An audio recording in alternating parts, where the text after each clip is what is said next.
Fonnie Willis, yes. Fonnie Willis is next in Georgia. I think what's your time frame?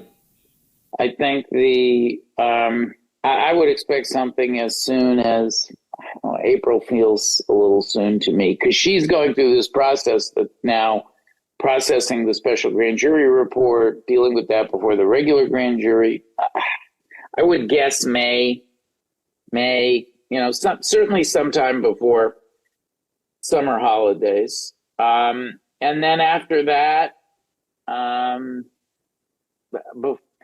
in parallel with that or after the classified documents case, the federal classified documents case, I think the federal January 6th case is trailing for various reasons. There's various indicators that the classified documents case is moving faster, including getting Trump's lawyer, Evan Corcoran, forcing him to testify under the crime fraud exception to attorney-client privilege.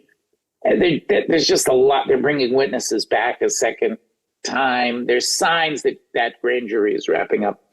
It's not totally out of the question that could be faster than Willis. And then, we should keep an eye on the civil cases. Trump's not a defendant, but boy, that Fox Dominion case, wow.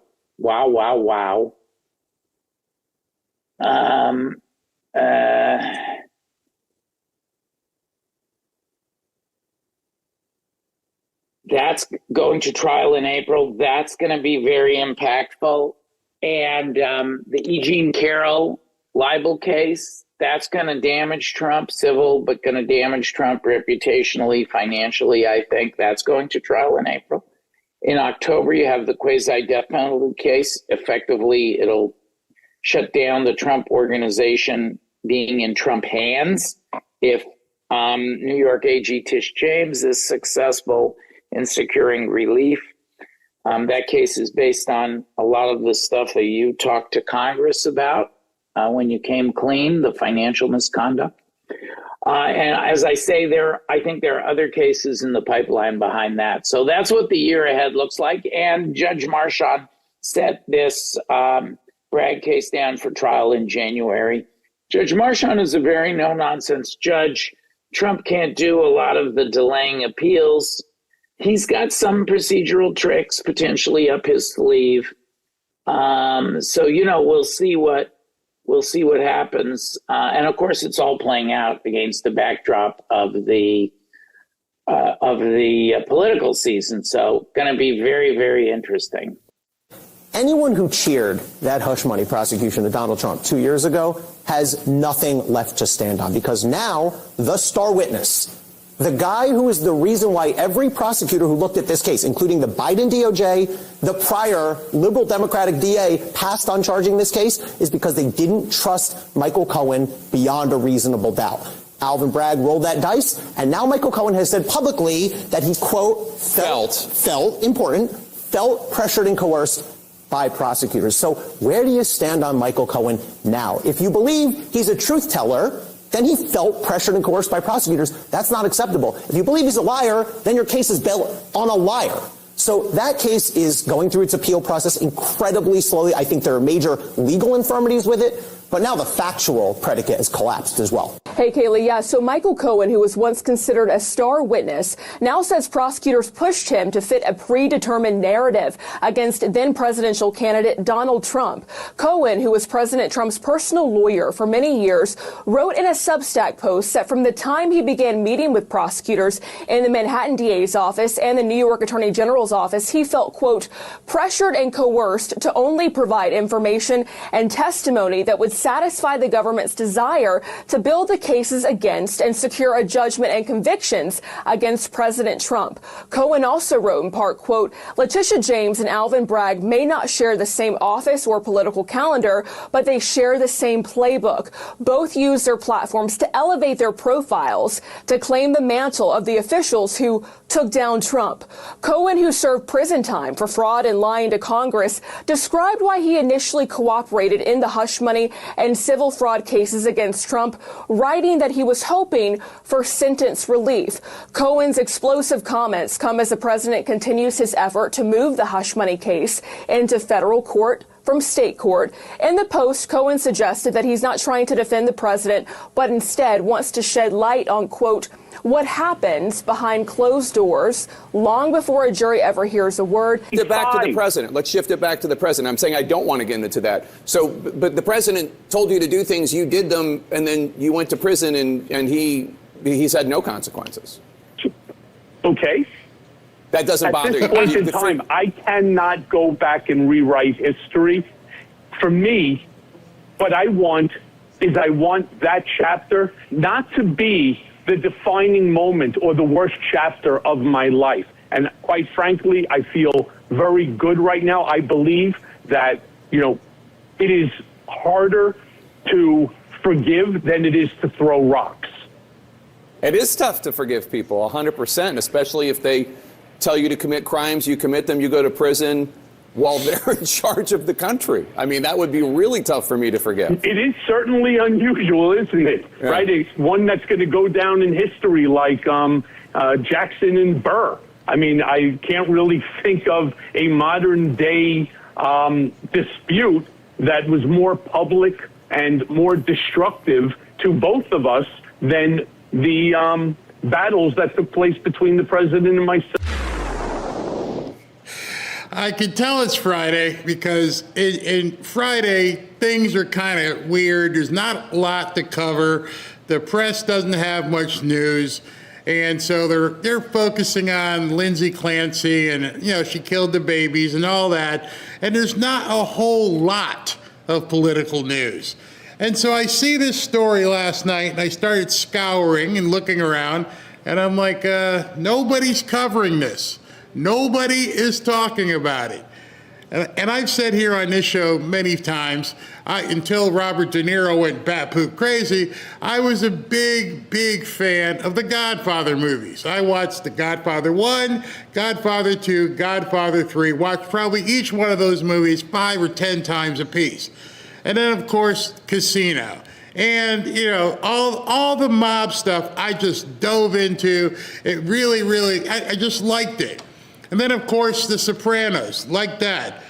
And as I'm watching this stuff unfold, and I have no trust or allegiance to Michael Cohen, but I literally had to put my face in my hands and go, what's going on?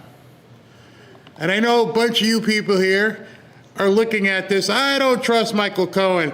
It's not about you. Something happened, and I don't know what the hell just happened. I don't know what we're seeing. I don't know if it indeed is a movie and Trump is conducting something. But something is definitely going on. And it reminds me of a mob movie because, Michael Cohen, hey, you're going to do this. You're going to do the time. You're going to keep your mouth shut. You got to do the time. And he goes to jail. He does all this stuff. He runs his mouth. Trump sucks. Trump sucks. He aligns himself with the Democrats. And he does everything he can to trash Trump.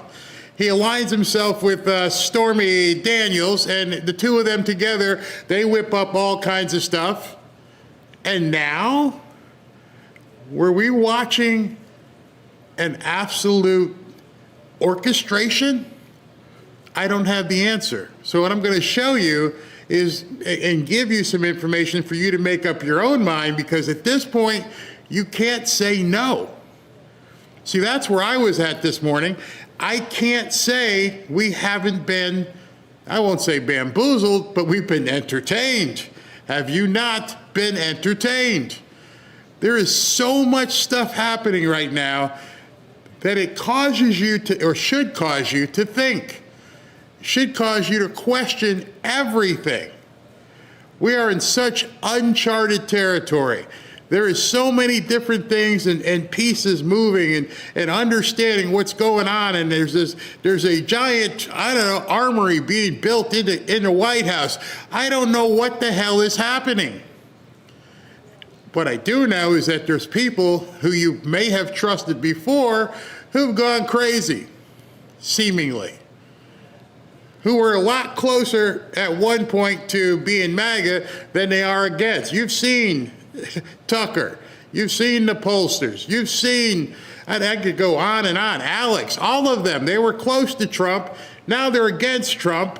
It doesn't make any sense how every single post they put up is against Trump. And then the arch enemy himself,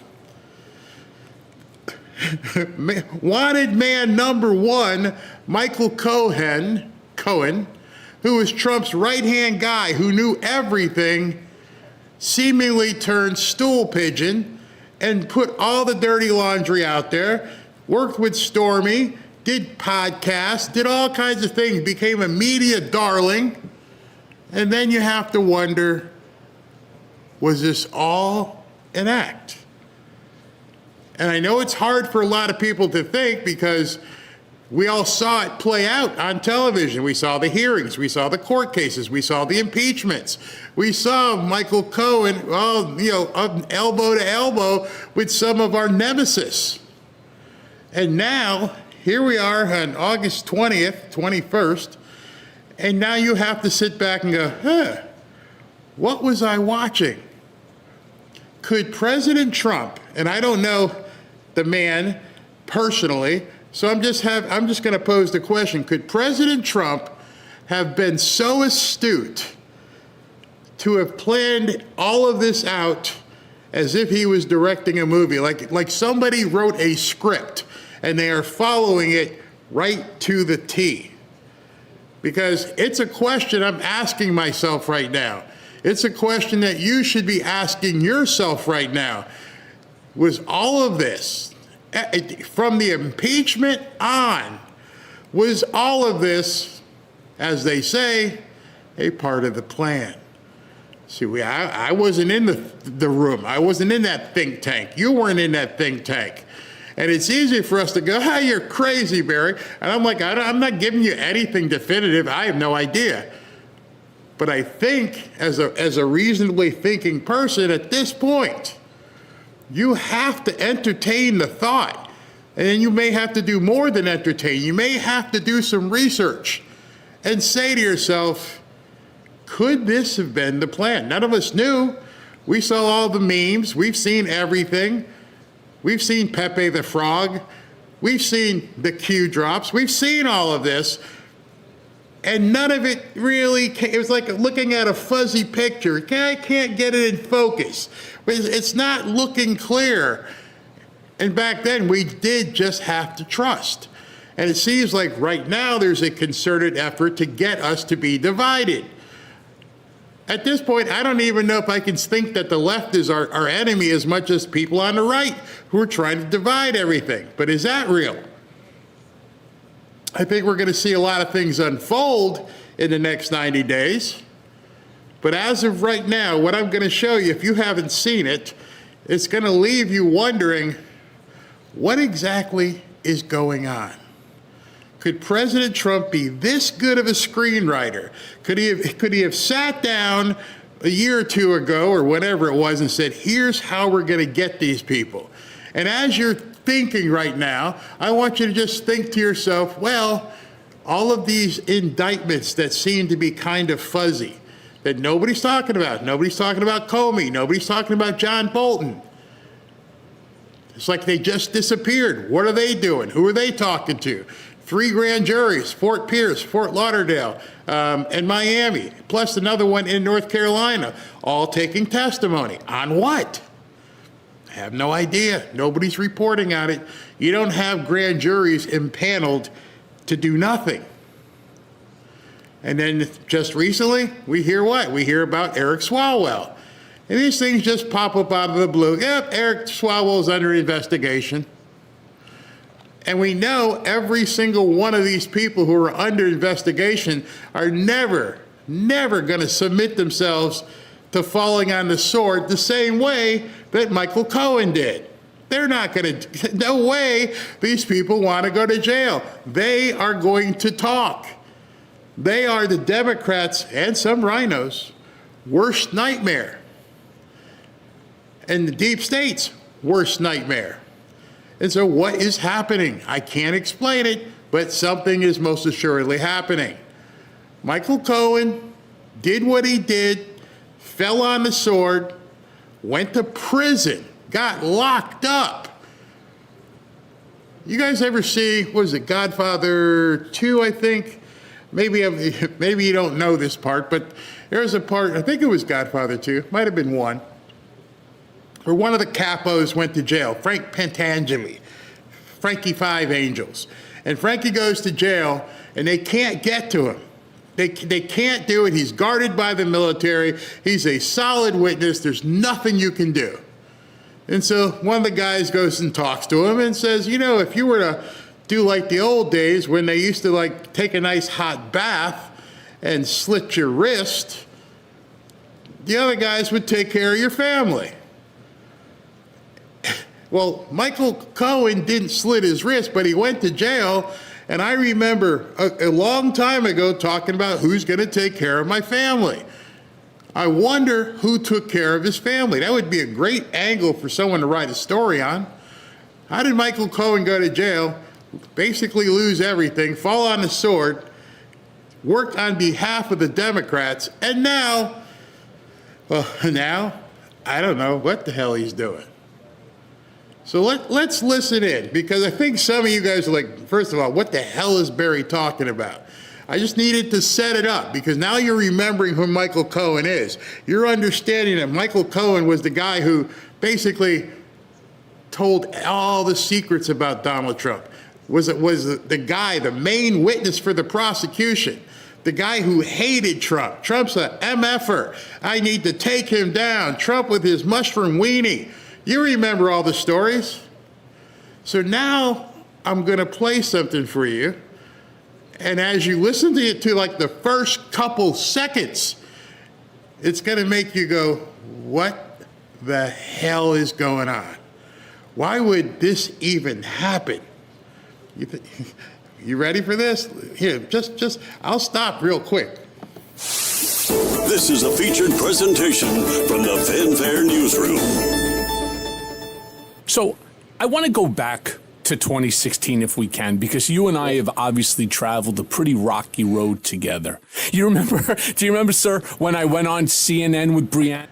Do you remember, sir, calling the man who you went to jail because you did all these things, because everybody said that you were his hatchet man. You were his Luca Brasi, per se. And now you do an interview with him and you're like, sir, a word of respect. You place this on the man you testified against, sir. And as soon as I heard that, I went, whoa. I played it for Robin. She's like, what the hell is going on? I'm like, I don't know.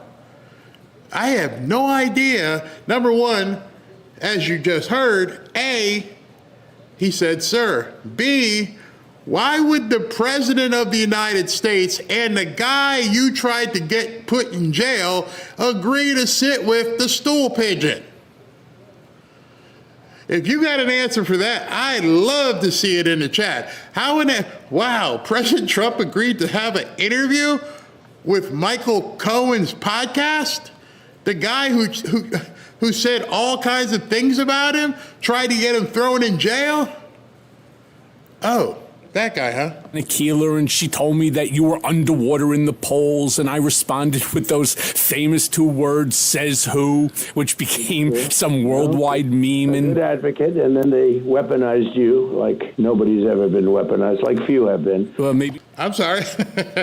Right off that, literally 33 seconds, you just heard so much. I'm not going to interrupt as much, but in 33 seconds, you heard so much that has to, at this point, cause you to, what the hell's going on, sir? And they weaponized you. They weaponized you so much, President Trump says. The fact that he's even talking to this squid, the fact that he's even taken the time out of his world-running day to sit down with Michael Cohen. You feeling like the RCA dog right about now going, I don't know what the hell's happening. Just you and I, sir. And you, yeah, me too, but I don't consider mine, mine was at a level that nobody's ever seen before. But they weaponized you, they weaponized a lot of people. And I respect the fact that you recanted. Yeah. Everything you said, and that's a big thing that you did. I'm sorry. Did he just say he recanted everything he said? I respect. Kiss it. Kiss the ring. The boss just said, kiss the ring. I respect that you recanted.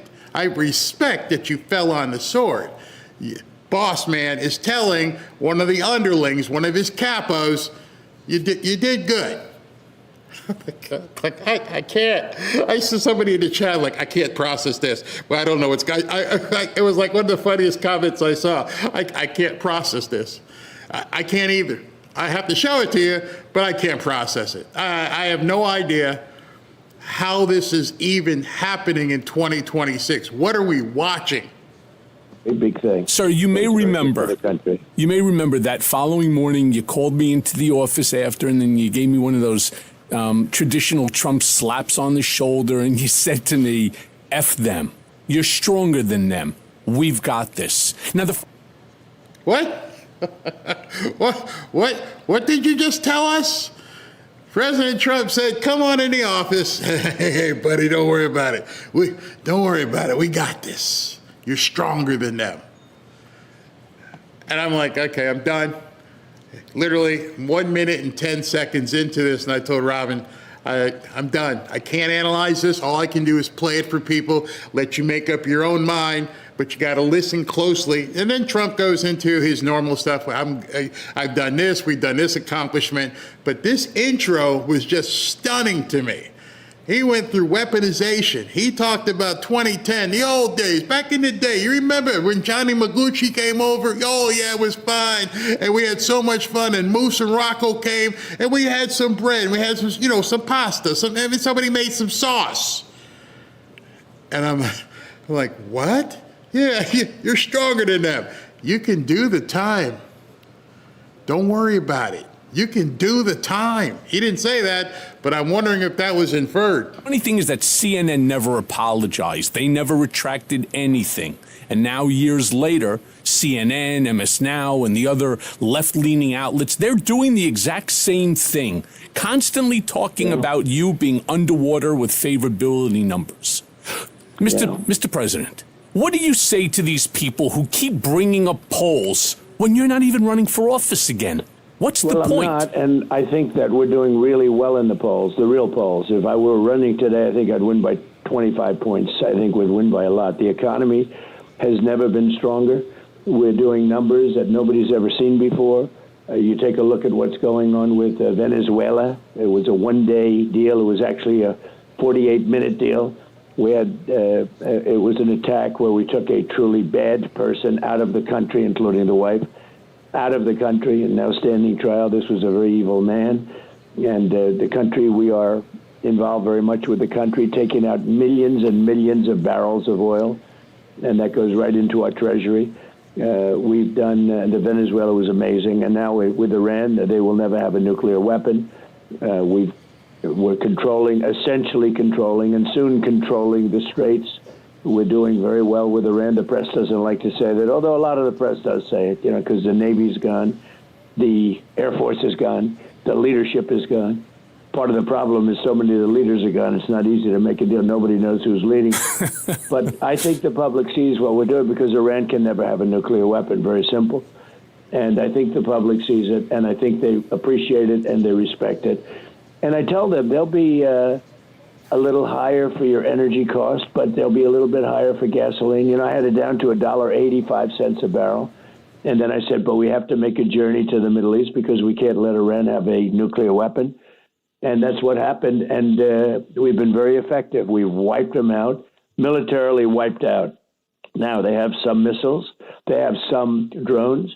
Their capacity to build them is very low right now compared to what it was 5 months ago. It was 5 months ago they were knocking them out. Now it's very hard for them to knock out anything. They're in bad shape. They have inflation that's 300%.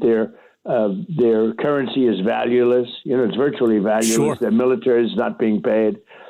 So they're in bad shape. But the reason I did it, and we had no choice, and I would have done it again 100 times, They cannot have a nuclear weapon, and they won't be having a nuclear weapon. And why not just then turn around and tell the American people? You know, the one thing that you may feel some frustration going on right now economically, the price of gas and so on, but why not just turn around and say to the American people, you know what you get to do?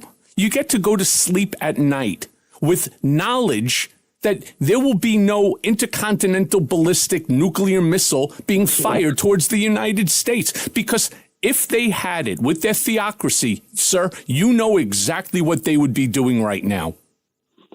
So I do tell that. The press doesn't get it out, and I say it often. I said it the other day at a big rally I had with the police out on Long Island, and we have these unbelievable rallies. The rallies are potentially bigger than ever. I mean, if we did rallies, as an example, if we did rallies now, nobody ever had rallies like this. They're potential. I think they're bigger than ever. There's a great spirit for what's going on, especially in light of what's happening with all these crazy theories and policies and lunatics that are running. You have lunatics that would destroy the country, and they're being put in the Democrat Party. I think they'll be wiped out in the election because the people are too smart to allow that to happen. It's never worked. In 1,000 years, that stuff has never worked, and it's not going to work now. But they're not even smart people. You know, you watch some of them, half of them can't even speak properly. So I think we're doing very well. We are letting people know about that. We're letting people know that, you know, it's wonderful to say everything's good, but you can't. If you had a country like that, and they're crazy, if you had a country like that, they would absolutely use the nuclear weapon without question. And so I stopped that, and I stopped it cold with the B-2 bombers. I also stopped it, the JCPOA. That was the Obama deal. That was such a disaster that he made years ago. Had I not terminated that deal, Iran would have a nuclear weapon. And they would have used it very quickly. They would have wiped out Israel. They would have wiped out the Middle East. And you saw that because when this thing started, surprisingly to everybody, they started shooting missiles at sort of semi-neutral countries. They were going after Saudi Arabia, Qatar. They were going after UAE, Kuwait, Bahrain, and nobody really knew they were so involved. And they started hitting everybody. If they had a nuclear weapon, they would have used it on everybody. And look, there would be no Israel if there was not a Donald Trump president. I think there'd be no Saudi Arabia either. Right now, I believe the Middle East would have been entirely wiped out, but Israel definitely would have been wiped out. There's no question. They tell me that there would be no Israel if there was no Donald Trump. You know, what surprised me was how did they end up with 1,000 pounds of 60% enriched uranium when allegedly, whether it was under Biden, whether it was under Obama, whether it was under every president, how did they end up with literally 1,000 pounds of nuclear grade, or soon to be made nuclear grade enriched uranium? So when we hit them with the B-2 bombers, which was an amazing attack, deep into the night with no moon, with no light, no nothing, and every bomb hit its mark and wiped their whole nuclear thing out. And it was, in fact, obliterated. But when we did that, people had no idea what to expect. No idea. You know, you're going in there, you're going into a very, very dangerous place with these incredible machines. And the job they did, the job those machines and those pilots did was really amazing. But Obama allowed that to happen. That question wasn't by accident. How did they end up with 1,000 pounds of, enriched uranium? How did they have all of this stuff? He's not throwing curveballs at the president. He's giving him softball questions for him to tee up to tell us. How did it happen? Was it Biden, Obama? No, it was Obama. Our buddy who SV likes reading his stuff clandestine would have a field day with this. He would be whopping it up with a biscuit. There is so much comms happening here. And it's very weird because I saw this comment by Susan. She goes, I don't trust Cohen. He's a creep. Maybe he was playing a creep role. I don't know.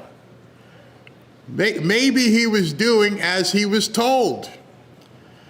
And again, you don't have to trust him. We're not the ones having a conversation with him.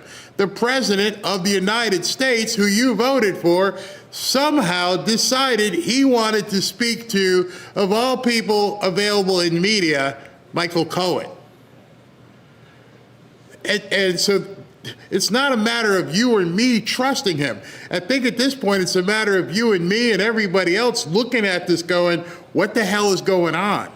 It doesn't make sense. Why would the President of the United States, President Trump, agree to basically break bread with at one point, a mortal enemy?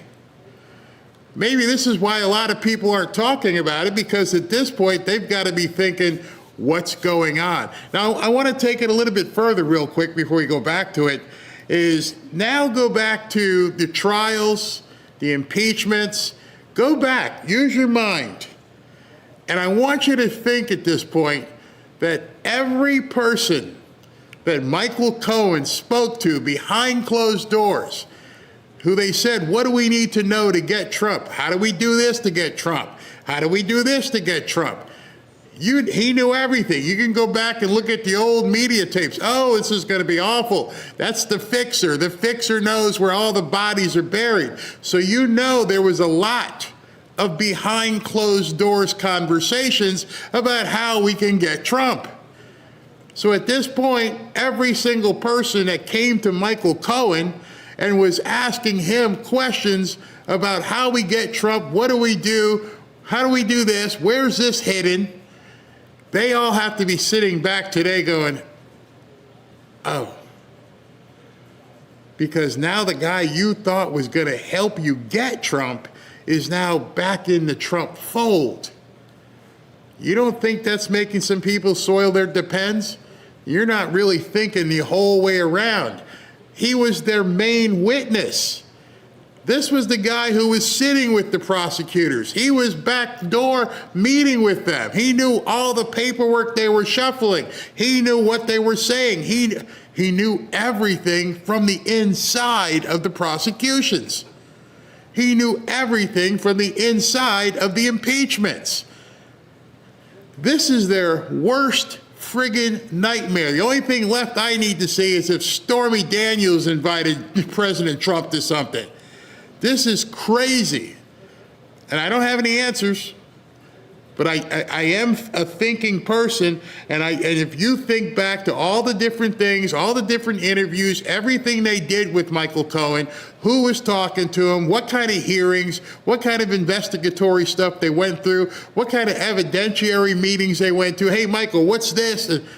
He knows everybody who was in those hearing rooms and those prosecutor rooms, which means at this point that President Trump knows. If you start putting these parallels together, way beyond the facade of this interview is the message that's being provided here. It's very topical, but they decided to drop it today, or actually yesterday.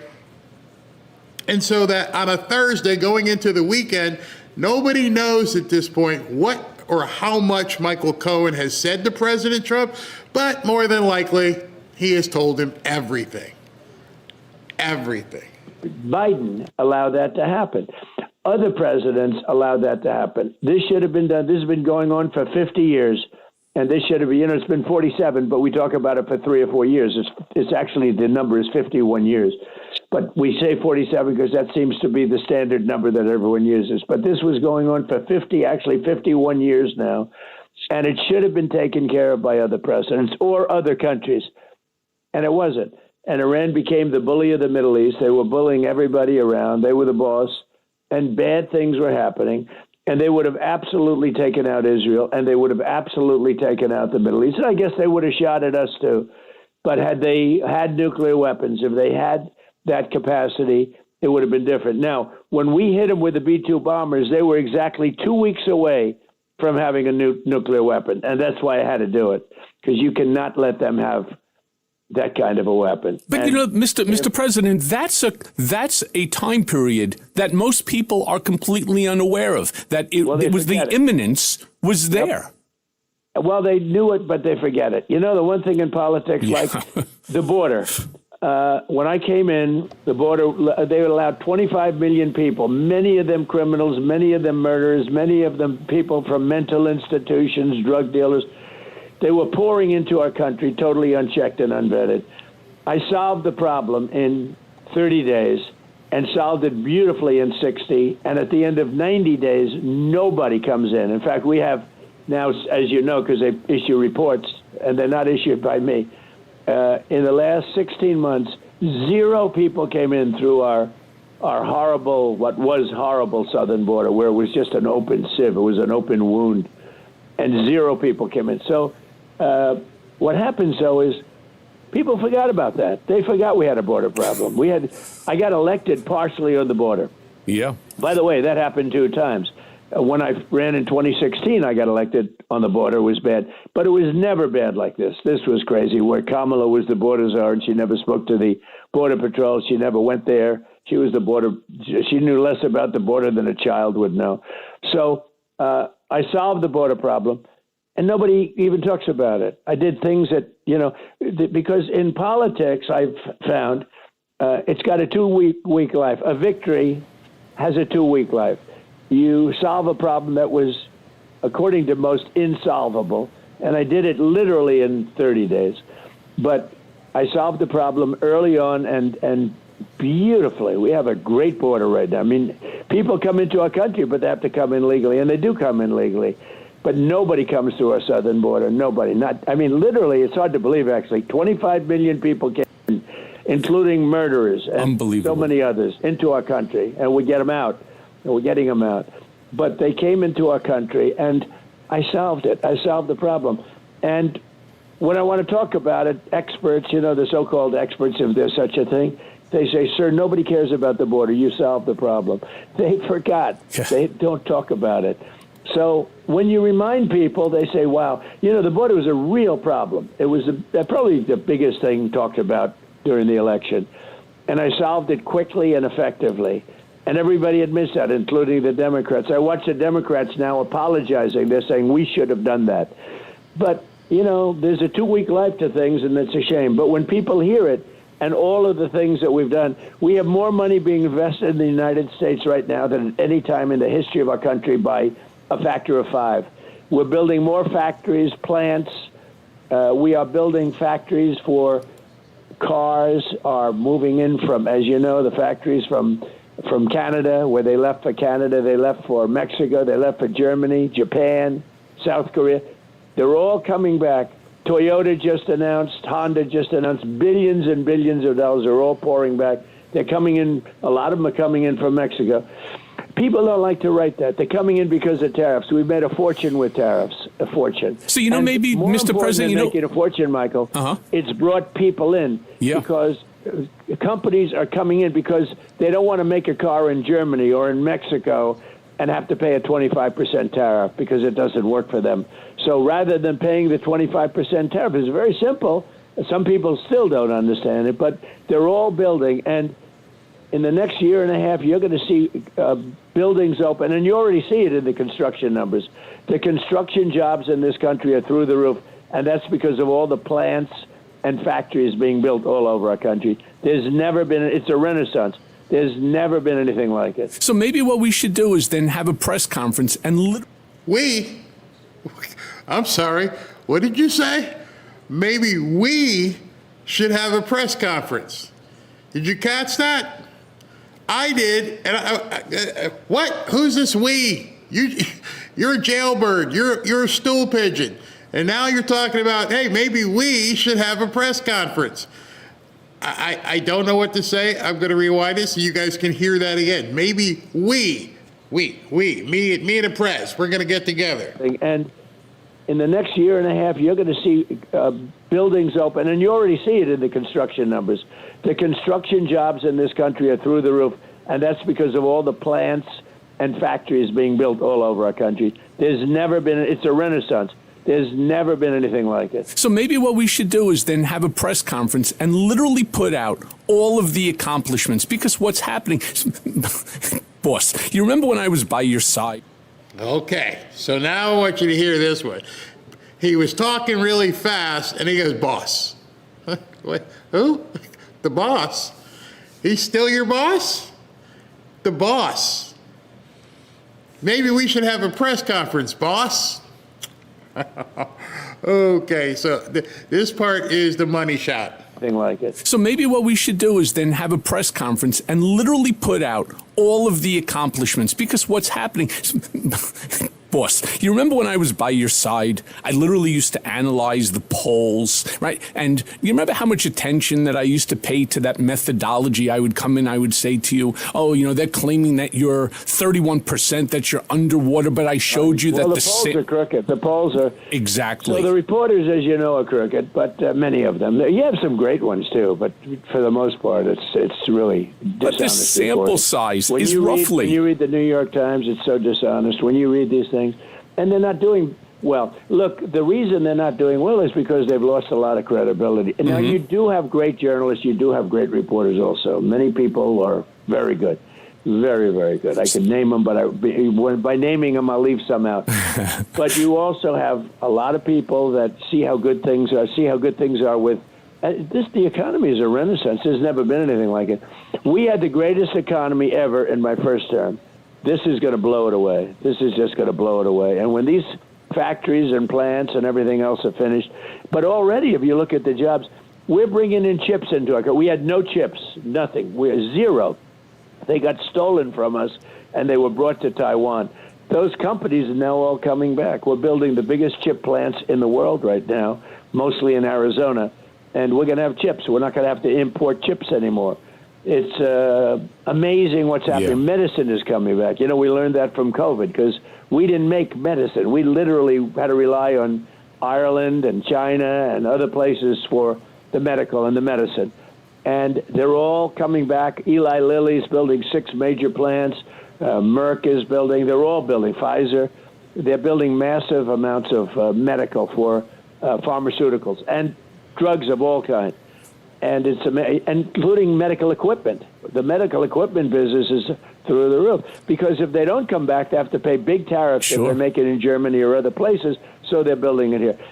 What's happening now is a miracle. I hope it gets properly reported. I'm not going to try and answer the questions. I'm not going to try and make anybody believe anything.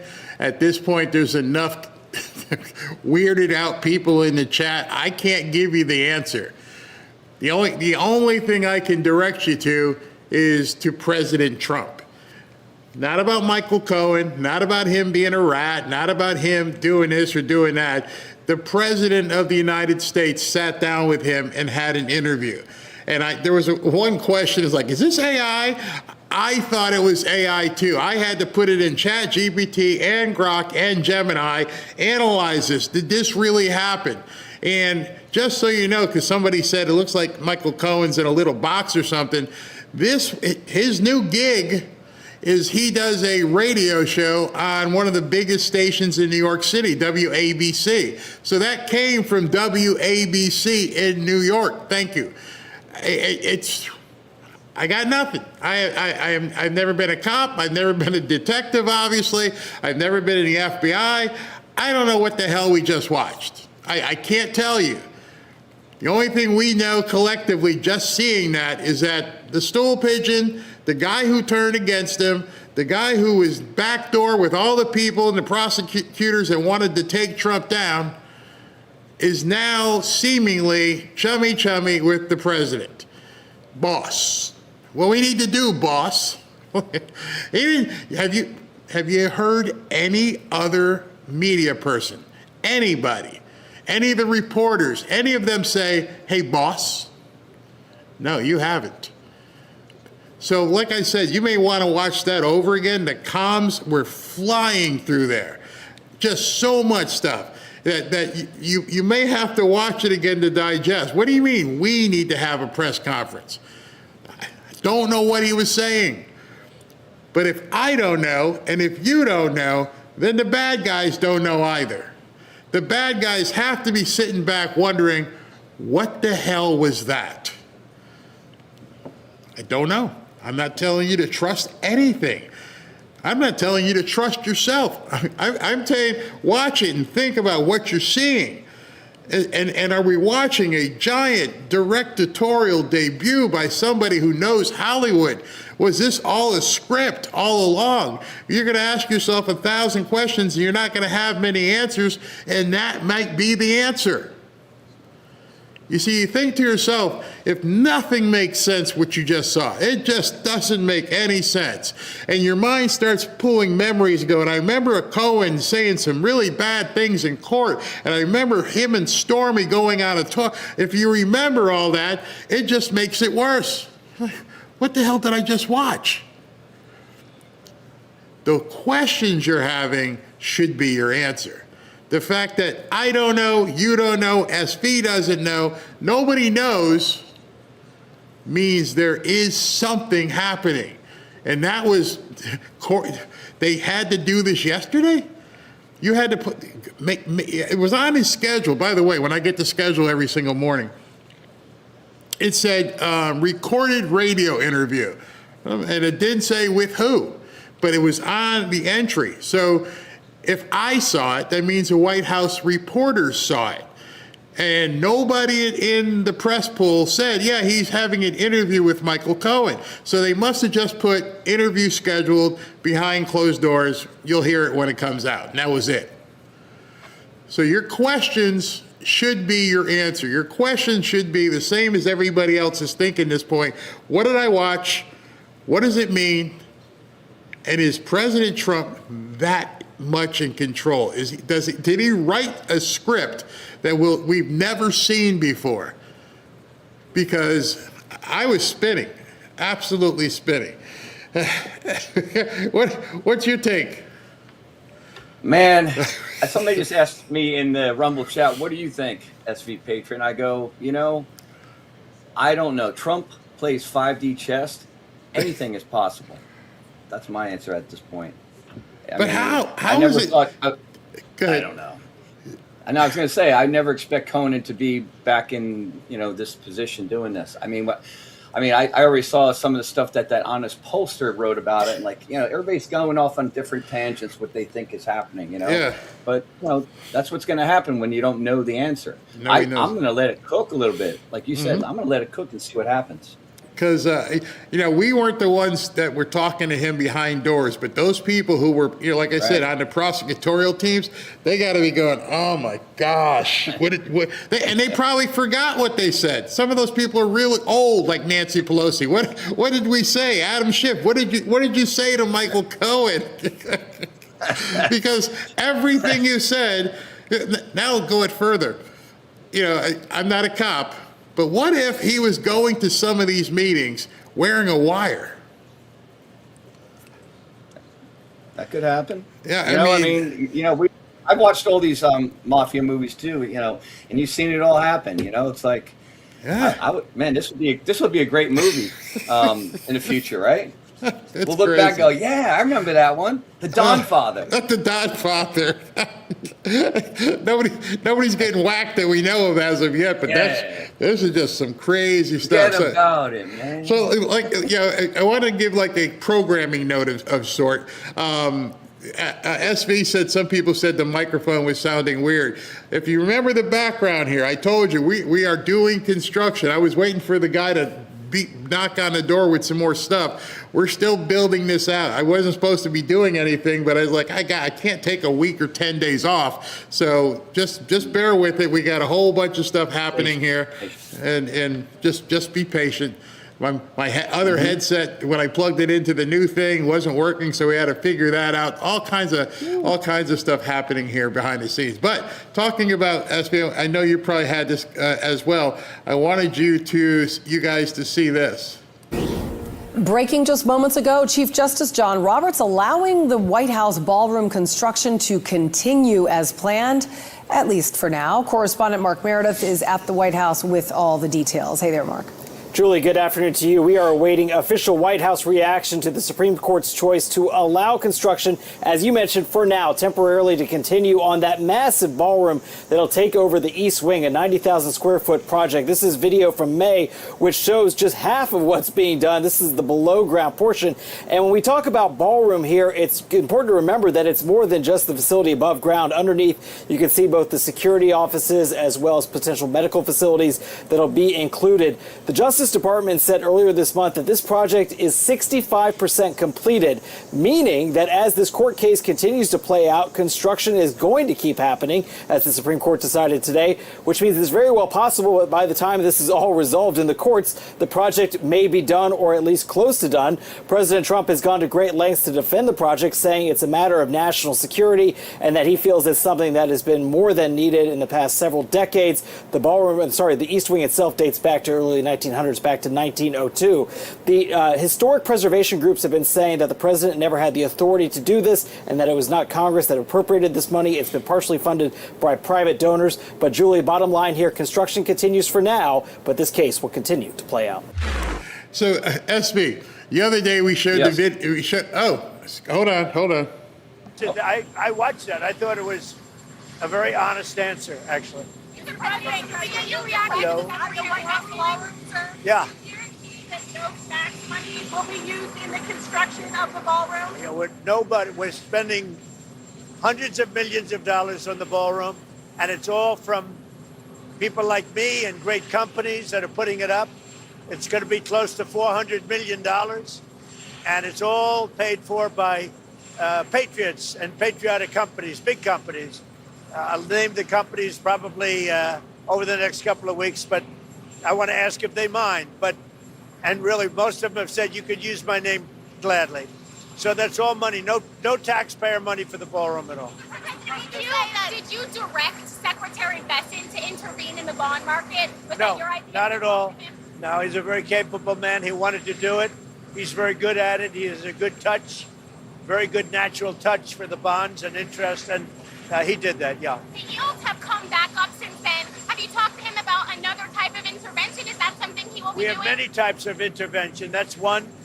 The ultimate intervention is our military. And if we have to use that, we will, yeah. The move on beef imports is upsetting some ranchers, as well as some Republicans are asking you to delay that move on imports. Well, we want to get the beef prices down, so we'll get them down a little bit. And that's what people want. That's what the voters want. And that's what I want. The ranchers are great. They're my people. I love the ranchers. They've done a fantastic job. But they admit that we need a little help and in order to get the prices down. So that's what we're doing. Which countries did you arrange? Sorry, you got it. We're hearing that MAGA Inc. is going to start spending your war chest. What races are you putting money into, sir? Well, I've raised a lot, and nobody knows what it is. But I will tell you, it's about $850 million. And I'll be spending a lot of that money and my own money. But I'll be spending a lot of that money for candidates that I think are good, Republican candidates that I think are good. So when you add the $850 million to all of the other money that we've raised, we're in very good shape. Mr. President, there are several Republicans who are running for midterms this year who are starting to come out against AI data centers. Why do you think they're taking a different approach than you are? Who are they? Do you know? The Senate race in Ohio is one example where it's become Here we a go. very hot topic. Well, the data center subject to me is a pretty simple one. If you pick the right location, and it's got to be, not every location is perfect for it, but you pick the right location, what it means for a community is jobs and lots of money and lower taxes. And the data centers now are mandated by me that they build their own electricity, so they're not taking it from the grid. It's going to lower the electric cost because they're building electricity, and the extra, as an example, we talked about this once. I'm very proud of it. It was my idea. They're going to build their own electric producing facility, and that electricity that they have left over is going to the grid. It's going to lower the cost of electricity. So if I were a community, I would want the data center. It means jobs, it means income, and it means lower taxes. Do you want Republican candidates to take the same message on data centers? No, I want them to do what they want. Some people feel differently. I really want them. If a Republican's against the data center, that's okay with me. I'm only saying that if I ran a community Now, there are different types of communities, but generally speaking, if I ran a community, if I was a mayor or if I was a governor in a state, I would want to have the data centers because they bring tremendous income. They're clean.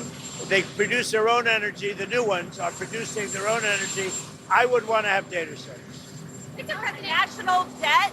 As you know, it surpassed $40 trillion. Have you been discussing what to do about that? Well, I have, and there's been a problem for 35 years.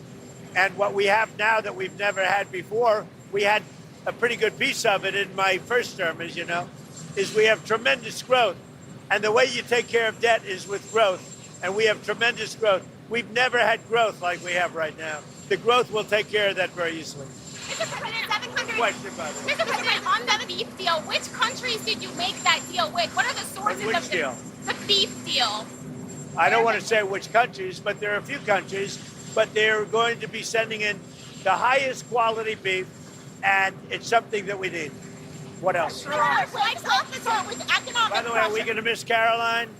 I'm going to miss her. Let me have that. So here are some headlines in Caroline. I got to stand next to her. I feel so good with her. These are incredible headlines that just came out over the last 24 hours. It's probably easier if I show them to you than reading them. But basically, the biggest refunds ever given on taxes. That's big. Trump bump. Tax refunds jumped 17%. American tax refunds increased by $43 billion. That's money that the government is giving back to the people. $43 billion. FBI had the biggest violent crime drop in 90 years. These are today's headlines. Trump administration marks 15 straight months with zero border releases as apprehensions fudge. So they've never had anything like that. So you had 15 months with zero people going through our border. I don't even know how that's possible, but they're doing a good job. Maybe you. Maybe Scott Jennings, sir. Scott Jennings is good. That one right there, my friend from Iowa. But I don't know, maybe she doesn't want it. I don't know, maybe Margot. What do you think of Margot? Maybe Margot. Let's see, who do we have in this group? I will tell you this, and Caroline will tell you this. I have never had so many job applications in my life. Yes, sir. They all want that job. They love that job. She's made that job very glamorous. Shifting economic work there towards Iran, does that indicate that the military options in the region for the U.S. are limited? No, not at all. It just means that we're seeing what happens. They have no money. They have no Navy. They have no Air Force. They are not paying their soldiers. They're not paying their police. They have 350% inflation.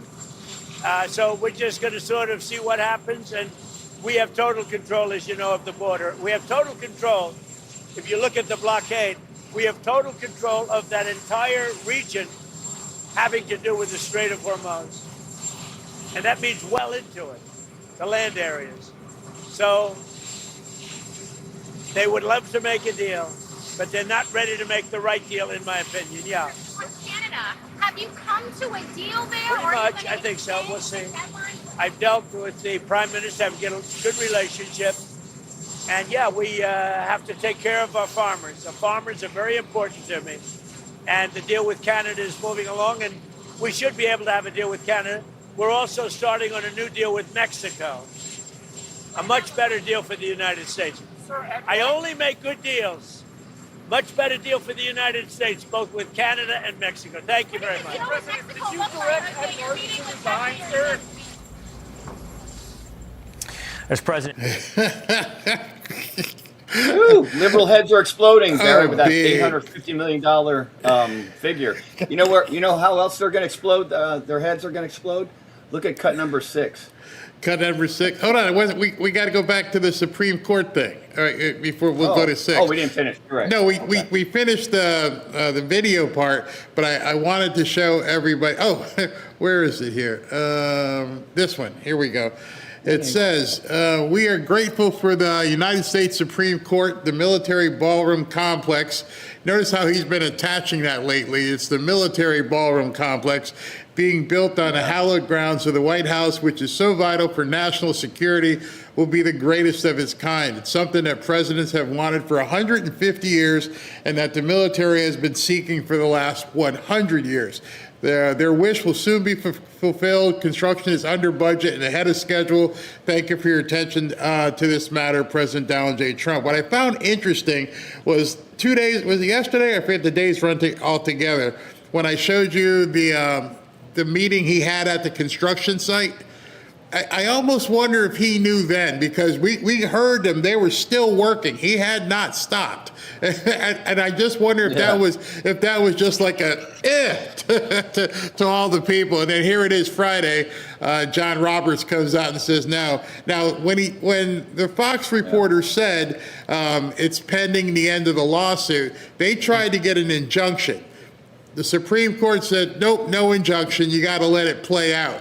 But unfortunately for the libtards, the Supreme Court doesn't come back until, I believe, October. It's August. For the most part, that thing will be done. It'll be done, and they're awesome. They're crazy. And it's funny. I'm sitting here talking to you, and I look up and I go, "Oh, he's on TV." Yeah. He just pops up. I mean, he just pops up. Like, here I am. Here I am. And you said it was going to be a slow news day, Barry. Mm-hmm. And he just walks out. So you want me to go where? Number 6. Yeah. Okay. I was just saying this is going to explode people's heads. So, yeah, Trump is going on the $1 coin. Besson just confirmed it. Photographer Daniel Torrett's portrait of President Trump will be immortalized on the new dollar coin, a permanent tribute to the man who always put America first. This is not a participation trophy, not a temporary honor. It's a lasting place in American history. This is what winning looks like. Boy, how they gonna burn those coins, man? I mean, the libs gonna be like, They'll never put it in their pockets. Nope, I don't want it. I don't want it. Oh gosh, they're. Well, your Trump International Airport had its first flights today, so I'm sure all the liberals are diverting all over the country, spending more money to avoid that airport. And they changed the call sign as well, so it's now I forget, DJT Airport. All right, what's this one? What do we got? Is this Allie again? Which one is this one? This was Allie Bradley. Let me go ahead and download it real quick. So, nope, okay. I can't show this. I can't show it because they're beating up on. Yeah. I'll do the context read. So, yes, all the stuff that she reports on is showing a lot of things happening at the border. One of their other stories I was going to post was about they caught a bunch of illegals in a tractor trailer. There was like 20 of them. But this one here, it hits home for a lot of folks. So they thought they were talking to children online. Instead, they were talking to undercover HSI headquarter investigators. 5 men are now facing federal charges following an HSI Omaha-led operation targeting suspected child predators, including a Mexican national who is a lawful permanent resident and already in the sex offender registry. And if you want more, I can click the link and you can follow it there. This is like how it happened. It's a really big article. So. Wow. You know, it was weird. What was Robert and I were watching Jesse Waters last night.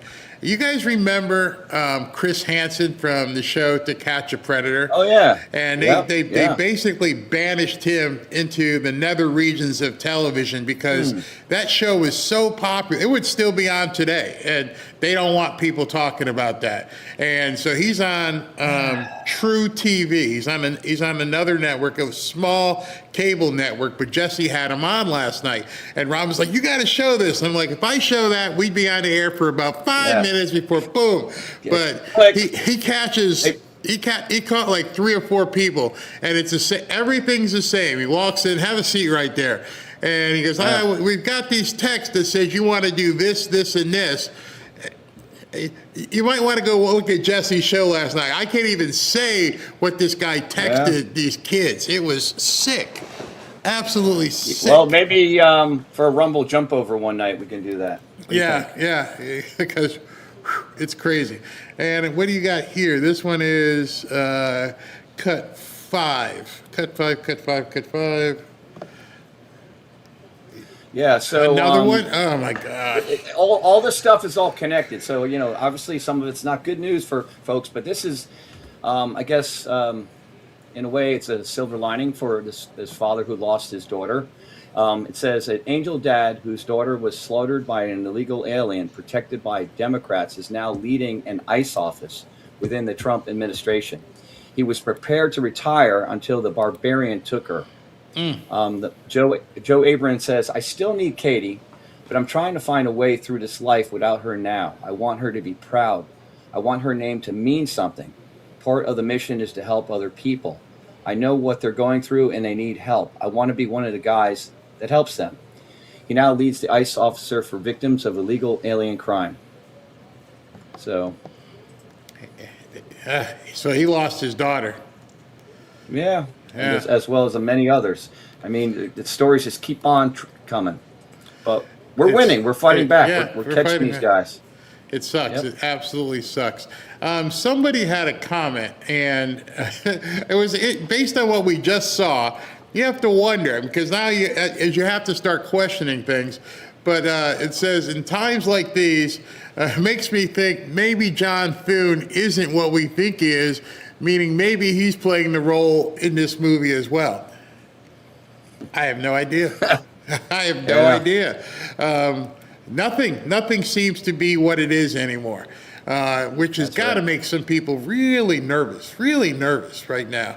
Maybe that's kind of the reasons why they're trying to take him out all over the place. It's crazy. All right, so I'm going to jump. I got a shorter story for you. You guys might laugh at. Thanks, SV. Right. All right, see ya. Yep, we'll be right back.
Back to Fanfare with Barry Cunningham. This is a featured presentation from the Fanfare Newsroom. I'm traveling across America, connecting with renowned chefs to show families how to cook delicious, nutritious meals. Health Secretary Rob. All right, so this is a short clip or a short piece, but it's worthy of us talking about. RFK Jr. is out there. He's traveling the country with renowned chefs, and he's showing people what you can do at home to eat less expensively without crimping your style. You can eat very well. You can eat basically gourmet meals, but you don't have to break the bank to do so. And so he's out there showing people how to make these recipes, how to do it, how to shop. And of course, CNN decided they got to tear this apart. We can't let this kind of information go to the public. And as you might think, CNN fails miserably. But I say fails miserably, those of us can see right through this. Their low intelligence audience probably is like, yeah, it's all a lie. RFK Jr. is full of crap. Okay, judge for yourself here. Robert F. Kennedy Jr.'s new reality show pushes healthy, affordable eating with sides of dubious claims about the food industry's science and public wellness. They eat dietary guidelines put Fruit Loops at the top of the food pyramid. But it's also the math that doesn't add up in this cooking class, especially when the secretary and his guest chef whip up crispy salmon cakes with apple, white beans, and green salad. So the servings of each of these, we asked to keep it under $5. That's the pitch, and prices fly by, backing the idea of a family-sized meal for a bite-sized budget. Fresh herbs. All right, so any of you who have gone shopping, Robin goes shopping, she saw this piece, and she had a face palm. You're like, what don't they understand about shopping? What don't they understand about creating a meal for the family? And so he gives a number. We're going to try and show people how they can make these meals for under $5 a meal. Now, you can look around wherever you're sitting, and you can go into your pantry, you can look at some of the things you bought. It doesn't mean that you bought a can of coconut milk and you're going to use an entire can of coconut milk. It's about how much does it cost to spend per meal. It's not difficult.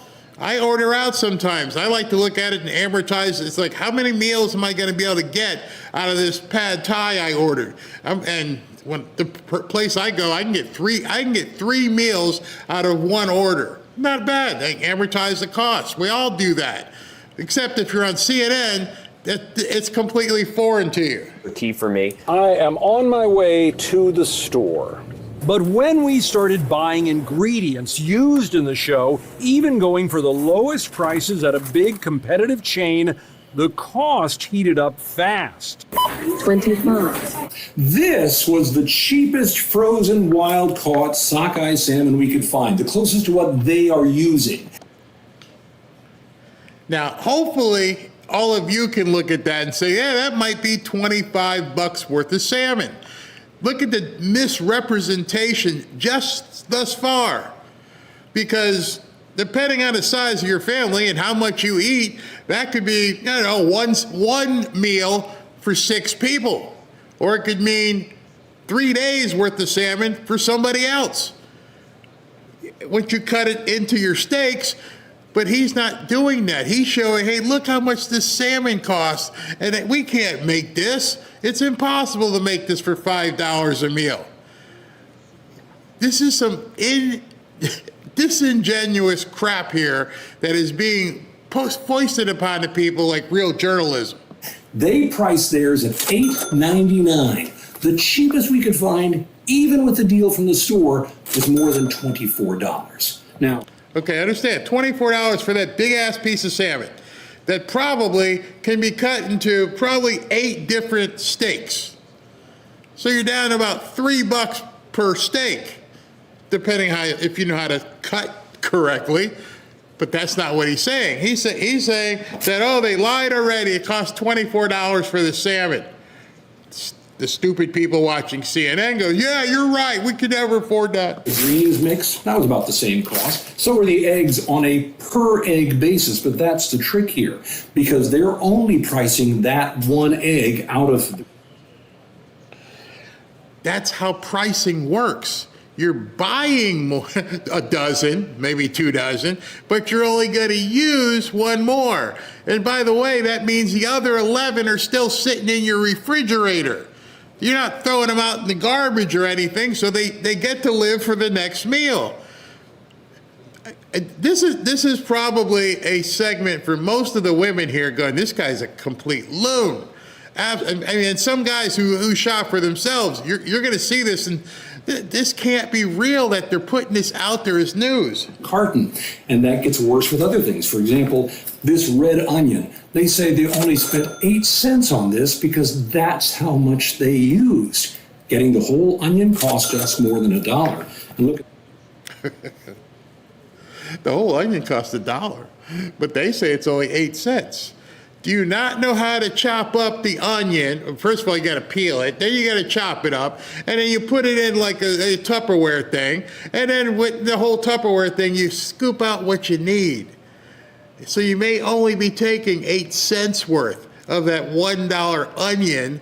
And the rest of the onion, you don't throw it away. It goes into the refrigerator. That's what I've been taught. That's how Robin makes stuff. This is the avocado mayonnaise. They priced this at 40 cents because they were only using a couple of tablespoons. To buy the whole thing cost us more than $11. You get this? Are you seeing what they're doing and how they're misrepresenting this to their audience? You could never afford this, you broke-ass people watching CNN. It's $11 for this Dijon mustard. Oh my gosh, it's a dozen eggs. Oh, and look at this big piece of salmon, which you'll never be able to buy because you can't eat it all one meal. Only pricing parts of it, and grocery stores don't sell things that way.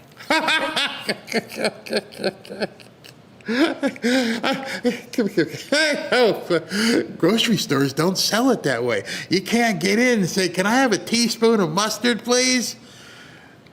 Who is he talking to? He must be talking to functional illiterate people. You can't buy like one egg, you gotta buy 12 of them. Oh my God, it's so expensive. We gotta buy 12 of these eggs in order to make this $5 meal. HHS insists this is standard recipe costing methodology, and they want to help Americans stock up on high-quality ingredients they can use across many meals. In any event, the recipe was not too complicated. Here we go into the heat. And it came out at home pretty much like it looks online. But while the show repeatedly says this dish will cost less than $20 to feed a family of 4, just getting all those ingredients into our kitchen cost a whopping $70.50. Why didn't you put in the cost of the refrigerator that runs to keep the stuff cold, or the gas that you use to go, get to the grocery store, or the electricity that you have on to cook, or the gas that your gas stove? What about the silverware that you have to eat? We gotta throw that in the mix too, because or the plates. We put it all on the fact and say, see, there's no way you could get $5 a meal for this stuff. They're assuming people are complete morons. That's why I often say Trump is winning, because the only way we could be losing is if that there's so many, which I guess there could be, so many ignorant, stupid people who don't understand this at all. Don't understand. Costco wouldn't be in business if people weren't buying large amounts of stuff, more stuff than they'll probably go through. Why do you think Costco's there? Because people who go shopping realize, hey, if I get 35 boxes of Pop-Tarts, but I'm only using one a day, I'm gonna have a lot of Pop-Tarts. Funny, people who write SNAP benefits seem to know. We've seen their carts. We've seen them pull up their carts with all kinds of crap, Little Debbie's and everything. They're not buying, well, maybe they could finish it off in one sitting, who knows? They buy in bulk. Everybody buys enough for more than one meal. Nobody goes in and goes, I need one egg. Can I get like a little saucer of pasta? You got the little thing for, it's insane what they're trying to pitch to people. They hate Trump that much. They hate you that much. You don't hate the media enough.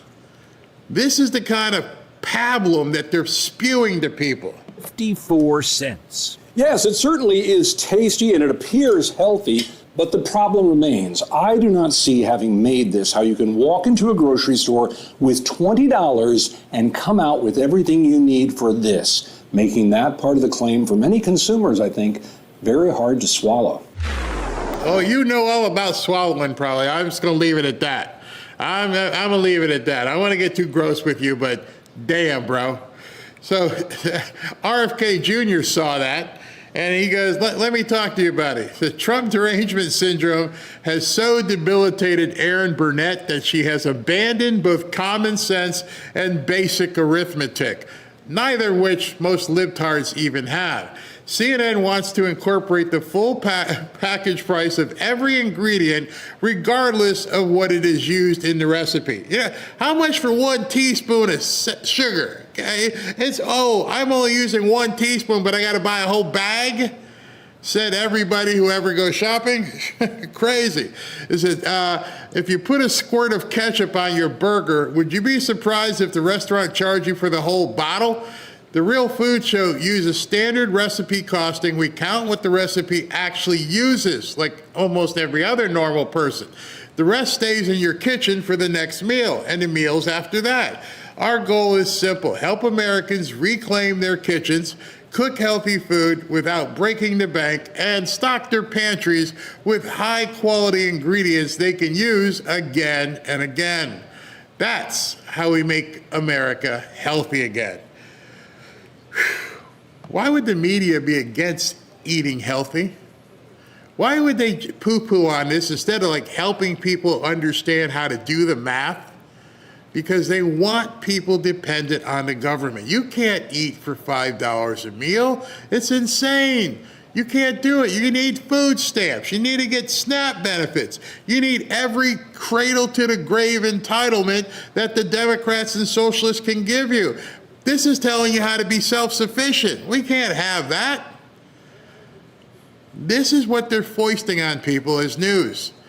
They sent a man, not a woman, they sent a man out to recreate the recipe using whatever ingredients he could find based upon what RFK Jr. put in this recipe, and then bamboozled everybody watching by showing them the grocery price, not the meal price. Ever since I was in, college, ever since you guys ever walked into a stove on your own, you understand that grocery price is different from meal price.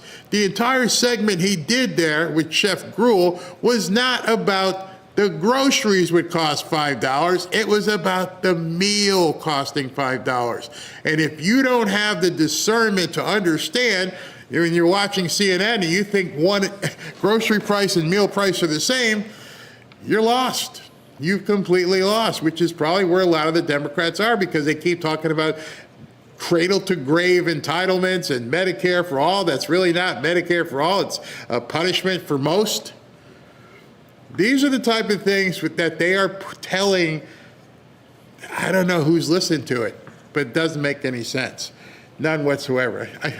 I got to take a second at what you guys are doing. Somebody goes, he's definitely consuming soy. Costco rotisserie chicken, coleslaw, and mac and cheese, done. Yeah, that'll feed you.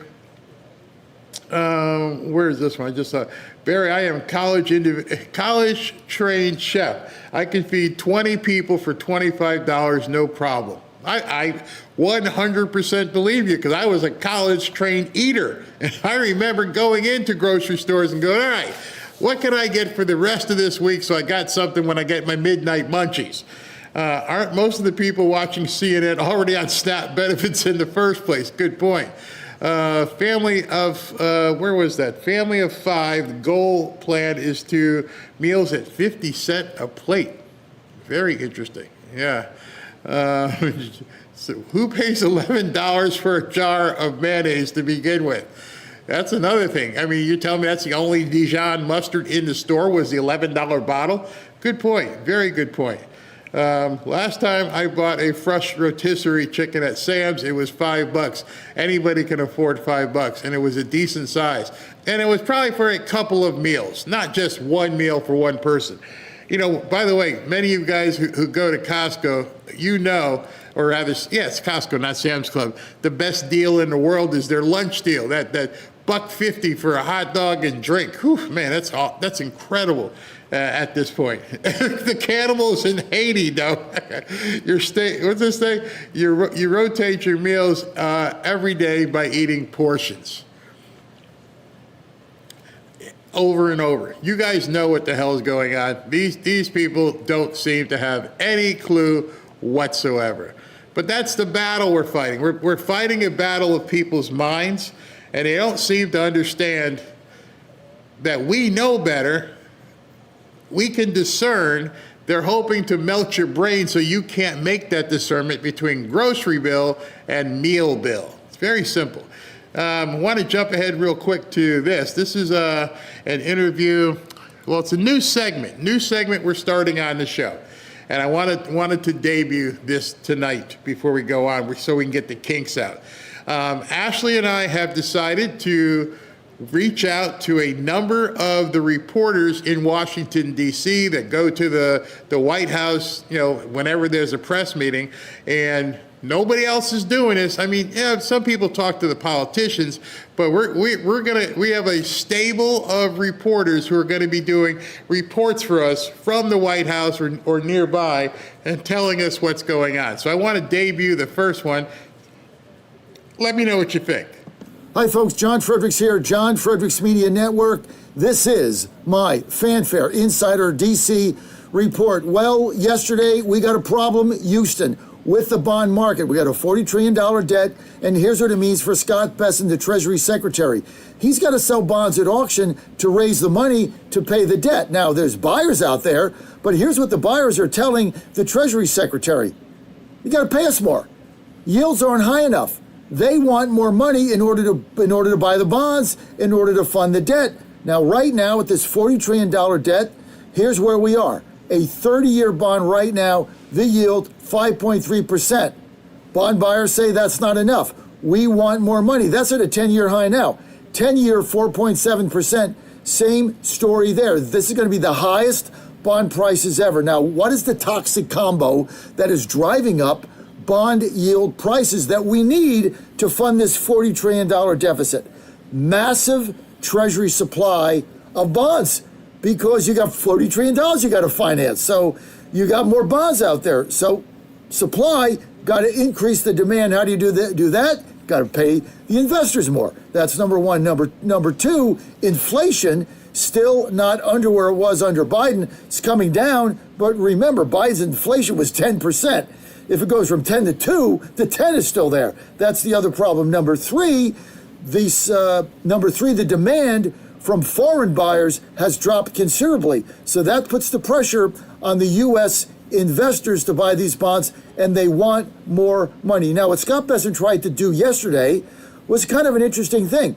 He wanted more liquidity in the market. So what did he do? He said, okay, I'm going to take a shot and try to get some back orders on our long-term bonds, buy those out so that I can get liquidity into the market so that we can loan out more money. Housing market goes up a little bit.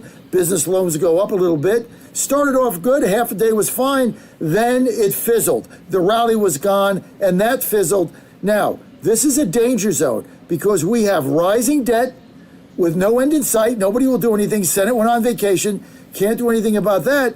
And if these prices continue to go up, here's what we're faced with. In the short term, our interest rates, think about this, our interest rates just on the debt is going to be $1 trillion a year.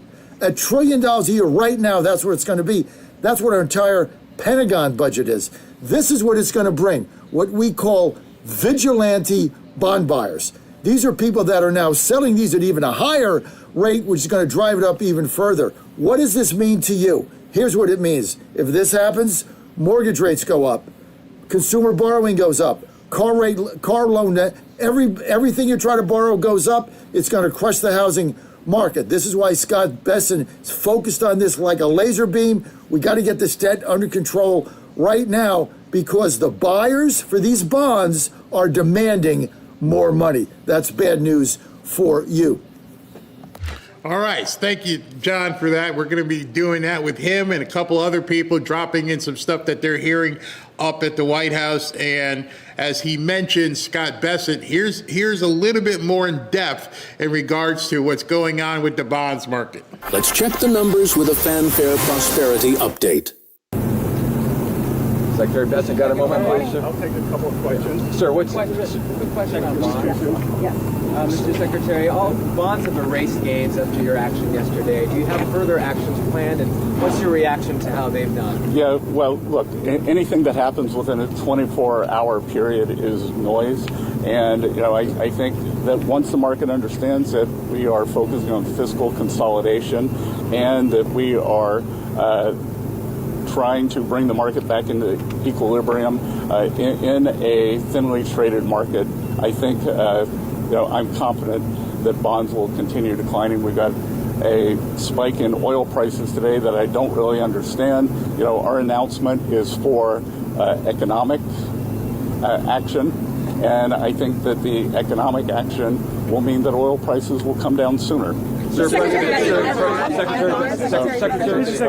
yeah, if you could answer facing the cameras. But for the $40 trillion mark that we passed for the national debt, would you comment on that, and how do we reverse that?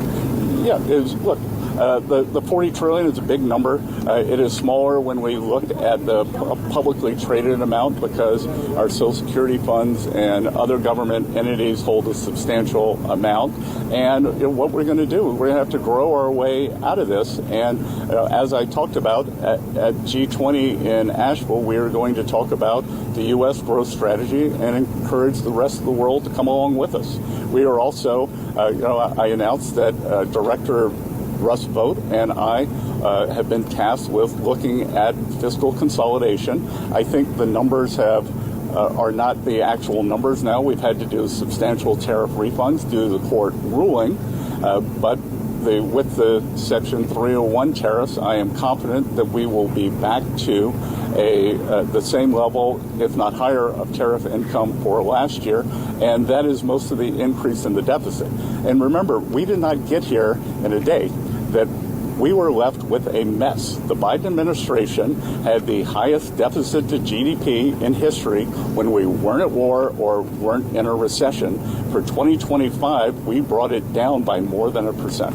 President Trump announced as compared to other presidents. Neil McCabe. Mr. Secretary, Target received a $1 billion refund for tariffs. What does that say about the size, besides the fact that it was done so quickly and efficiently, the refund, but what does it say about the amount of Chinese-made goods and foreign-made goods that our retailers are still selling in the United States? Yeah, well, what it says is that the Democratic attorney generals who filed a ridiculous lawsuit against this administration wanted the money to go back to the payer of record. So that is corporate welfare. The American people had that money. And if I hear another Democratic legislator make the inane remark, the American people should get the money, the American people had the money in the U.S. Treasury, and we were forced to give it back. But using the 301s, which have survived more than 5,000 suits, that we will get that tariff income back. But what you are seeing is that we don't know the discount that Target got from the Chinese suppliers. So, this is a corporate bonanza, which I said it would be at the time. Secretary, real quickly, a message to Iran. All right. So that was they call that the sticks area at the White House. He did a quick hit at the sticks just to talk to the press, and then he did a further longer interview, per se, with CNBC talking about these same bonds. Welcome back. It's good to see you. Sarah, good morning. Good to see you. So talk us through what you were trying to do here by announcing the increased size of the buybacks. Yeah, we're trying to signal that we think that this is a thinly traded area of the market, that we're in August, and there's been a lot of corporate issuance that's influenced the market. And we believe that there are many underlying factors that the market is not looking at, and we are going to make a market in these. We routinely do buybacks, and we're going to increase the size of the buyback. And Sarah, I would note that it could be more than the $4 billion per issue. Yeah, I was going to ask how big this could get. If the signal here is that you're not happy with the direction of yields, they've gone back the other way. We've erased most of the Treasury rally that you got yesterday with that big surprise. So how much more are you willing to do? Well, again, we have a big toolkit, so we'll see. And part of it is signaling here and to show that we believe that the yields don't reflect the underlying fundamentals. This Iran conflict, we will get on the other side of this. We don't know when, and we can talk about the economic measures we're going to be taking against Iran in a minute. Sure. We believe that the liquidity, especially in the 30-year point, is very poor. And we are, in the administration, we are announcing probably at the end of this week, beginning of next week, an increased focus on fiscal consolidation. and it's coming from President Trump. Russ Vought and myself will be examining both on the revenue side and the cost side what we can do. Yeah, because that's where I was going to go and where a lot of the analysis is focused, as you know, Mr. Secretary, which is, strong signal from the administration on the buybacks, but, the fundamentals are ultimately what is going to prevail here in the bond market, and the fundamentals are hard to ignore when it comes to the size of our debt, with public debt increasing to now $40 trillion.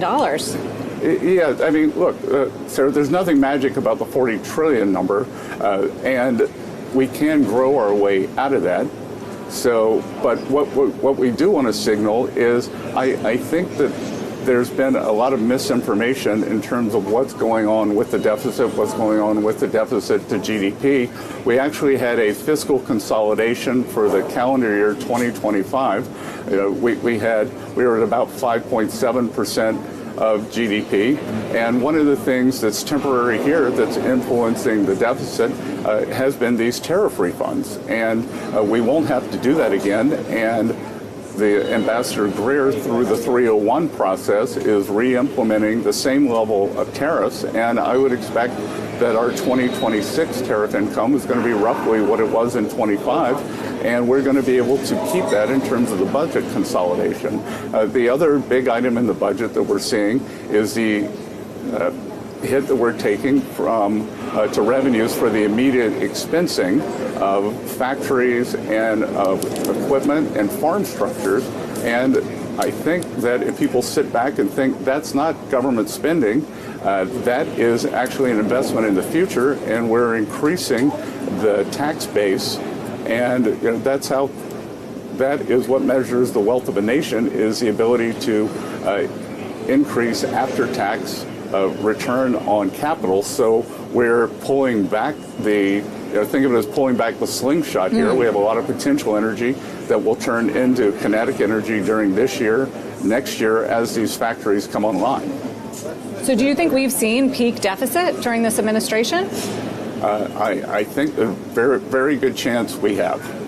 That we are going to be laser focused, as I said, OMB Director Vought, myself, the President, that combined with the Vice President's Fraud Task Force, where I think we could save several $100 billion. Yeah. I mean, because the funding needs, I think, are daunting to a lot of folks. The dependence on foreign bondholders, for instance, we saw the intervention in the Japanese yen, and that's erased a lot of the progress there. And so there are kind of all these worries at once about what's going to happen ultimately with these holders of treasuries. Again, people have bad information. I have asymmetric information. So, I think that the market should think, well, why would we have joined the Japanese in the intervention at this time? Do we know something the market doesn't know? That in terms of being willing to do, what I would call a treasury twist here, in terms of the bond market, what do I know that the market doesn't know? So, I think the market's probably gotten a little ahead of itself. A lot of people, not much to do in August. Well, does it tie Kevin Warsh's hand, your newly instated Fed chairman, who signaled... Why would it do that? Well, just if he does need to raise interest rates because inflation is above target, or trim the balance sheet, as he said, that would work against what you guys are trying to do here with long-term rates. I think that the Treasury and the Fed would work together if there was any change in the balance sheet, and we would adjust to any kind of runoff that they're doing. Got it. And what about on rates? What if they have to raise interest rates? Wouldn't that be problematic? That has nothing to do with the decision that I announced this week on the buybacks. Okay, but inflation, you mentioned oil and Iran, and I do wonder how much, it's hard to fight it. Right now we have Brent back to 94, and that's putting pressure on bonds with yields higher, the inflationary outlook because of oil. I mean, we thought it was going to be temporary, but now we're, almost 6 months out here into this war. Well, this is headline inflation. What we're seeing in core inflation, both in goods and services, is down, and that's what matters. We're seeing wage increases, especially in a lot of the hospitality sectors, come down. We are seeing that the bottom 25% of Americans get good wage increases, but that's being contrasted by the top earners. So the wage inflation has come down, and the core inflation is down. We had the biggest decrease in pharma prices, I think, in history since we've been measuring the sequence. So, like the underlying factors, other than energy, and there is no, we aren't seeing anything that says that the second order effects are spilling over into core inflation. As a matter of fact, in the past weeks, we are seeing like the 5-year, and any inflation markers is telling us that inflation is going to be lower in the future. So that raises the question about what happens next in Iran. And you mentioned the president last night said that there's more economic pressure coming on Iran. I know you're heavily involved in this and executing this. What can we expect here? Yeah, you're going to expect, I'll be holding a press conference on Monday to talk about exactly what we're going to do. And again, we have asymmetric information, and I'm not sure why oil has popped up on this, because this, for now, and it is at the president's discretion, if we are doing the maximum economic pressure, then that means that likely there will not be a large-scale kinetic restart. But I would emphasize that is for now. And look, we do have control of the strait. You would have seen media reports that large amounts of energy are getting out. And I think that we can continue doing that in the southern lane. And that, I think oil markets are misinterpreting what this economic pressure means. The economic pressure means that we are going to all of our allies, and this is going to be the greatest coordinated economic isolation in the history of the world. And we are going to them and saying, you are either with us or against us. You want this murderous regime to end. And if you insist on doing business with them, either transferring money, buying their oil, doing seaborne ship transfers, then the U.S. Treasury and the U.S. government, they will put its full might and force toward enforcing against you. So, all right, so I'm watching some of the chat pop up, and it seems like people are confused. And of course you are. Right? Nobody should look down your nose at you and say, what are you confused at? Because one of the things is we haven't had an administration that has provided such high-level financial information. And for the most part, a lot of people aren't used to hearing this kind of information with bond buybacks and all the things he's talking about. And now as they're moving into talking about Iran, the heavy-handed way in which President Trump is now going after them, instead of bombing them with artillery, he's bombing them with not sanctions. He's just turning off the spigot. You can't do anything. Not only can you not sell this, we're not even letting you bank. And we're not going to let anybody else bank with you. They're turning everything off in Iran, which is why it's gotten dark. And when I say dark, into the media, because they can't even talk about it, because most of the idiots running around on CNN's audience that won't have any comprehension of what they're actually doing at this point, because it's so high level. Here, let me break it down to a much more Trump-esque type discussion. President Trump says, and let me grab this and pull it over, economic D-Day is what he talked about, I think 2 days ago. So if you know what D-Day was in World War II, then he's saying we are about to thrust an economic D-Day. We are going to invade you. We are going to blow you up. A complete annihilation. Economic D-Day. Trump announces unprecedented operation to crush Iran's shadow economy.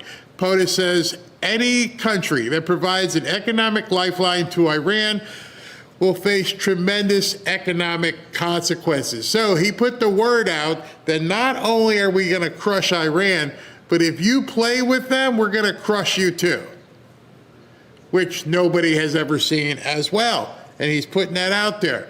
Let's look at the article in about. President Trump announced what he called economic D-Day against Iran on Wednesday, threatening economic consequences for countries that continue providing a lifeline to the despotic regime. Writing on Truth Social on Wednesday evening, Trump slammed Iran for refusing to come to the table. No one has given the Islamic Republic of Iran a greater opportunity to make a deal than I have. Tragically for them, they have failed to take it. Therefore, today, I'm announcing the most crushing economic operation ever taken against another country. Trump added that these historic measures will completely wreck Tehran's ability to finance international terrorism.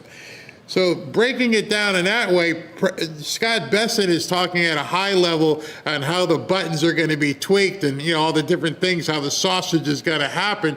President Trump just told you in no uncertain terms, we're basically going to break their backs. We're going to turn them into paupers. That's the gist of what's happening. It says President Trump issued a zero-tolerance warning to any foreign nations or businesses secretly throwing a lifeline to the Iranian regime through shadowy financial tricks. Any country, President Trump wrote, any country that allows its financial institutions, banks, businesses, airports, or government entities to provide any type of lifeline to Iran will itself face tremendous economic consequences. Trump threatened calling on American allies to step up and isolate the regime once and for all. So this economic D-Day, which the media has nothing to compare to, nobody has seen what they're about to do. So people are freaking out because they're realizing they're shutting them down. We're not going to have to shoot at you. We're going to make sure you people and your people are going to feel pain like nobody else has felt. We don't have to kill you. We don't have to blow stuff up. We're just going to watch you turn into Cuba. We're going to watch you turn into a nation that can't feed its people. We're going to watch you turn into a nation where it goes dark and there's no electricity.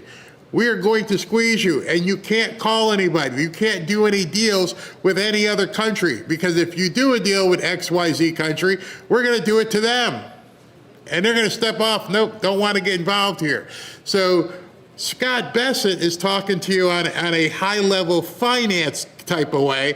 President Trump, through this, is telling you basically how the fight's going to happen. This is what we're going to do. Scott Bessent is telling you how they're going to do it. He said Trump's crackdown comes as Iran's economy is already in a catastrophic tailspin. Data from the exchange rate monitor shows that Iran, listen to this, Iran's rial, which is their currency, has undergone a catastrophic collapse. On the open market, the currency has plummeted to a staggering 1.37 million rials to $1 US. Listen to that conversion. $1 US is worth almost 1.4 million of your currency. Wow, the currency has plummeted over the last 20 years. The rial has lost more than 99% of its purchasing power. In 2006, the exchange rate was 9,200 rials per dollar. Look at that, in 20 years. It used to be 99 to 1. Now it's $1.4 million of Iranian dollars exchanges with an American dollar. While Tehran attempts to hide behind a fictional official rate of 42,000, the reality is quite different. So I just wanted to interject, and so you can hear what he's saying. He's telling everybody how we're going to do it. President Trump said, we're going to do it, and we're going to just destroy you. We're going to crush you. We're going to make you implode from the pressure that my boy Scott Bessent is going to put on here. It's time for our allies and the rest of the world to make a decision, and we are going to squash the economy of this murderous regime, which that will curtail their ability to project power through their proxies. It will mean that they cannot pay the military, and we have substantial inflation, both food inflation and ordinary inflation in Iran. And what we have seen, I see lots of reports that said, oh, well, this has never worked.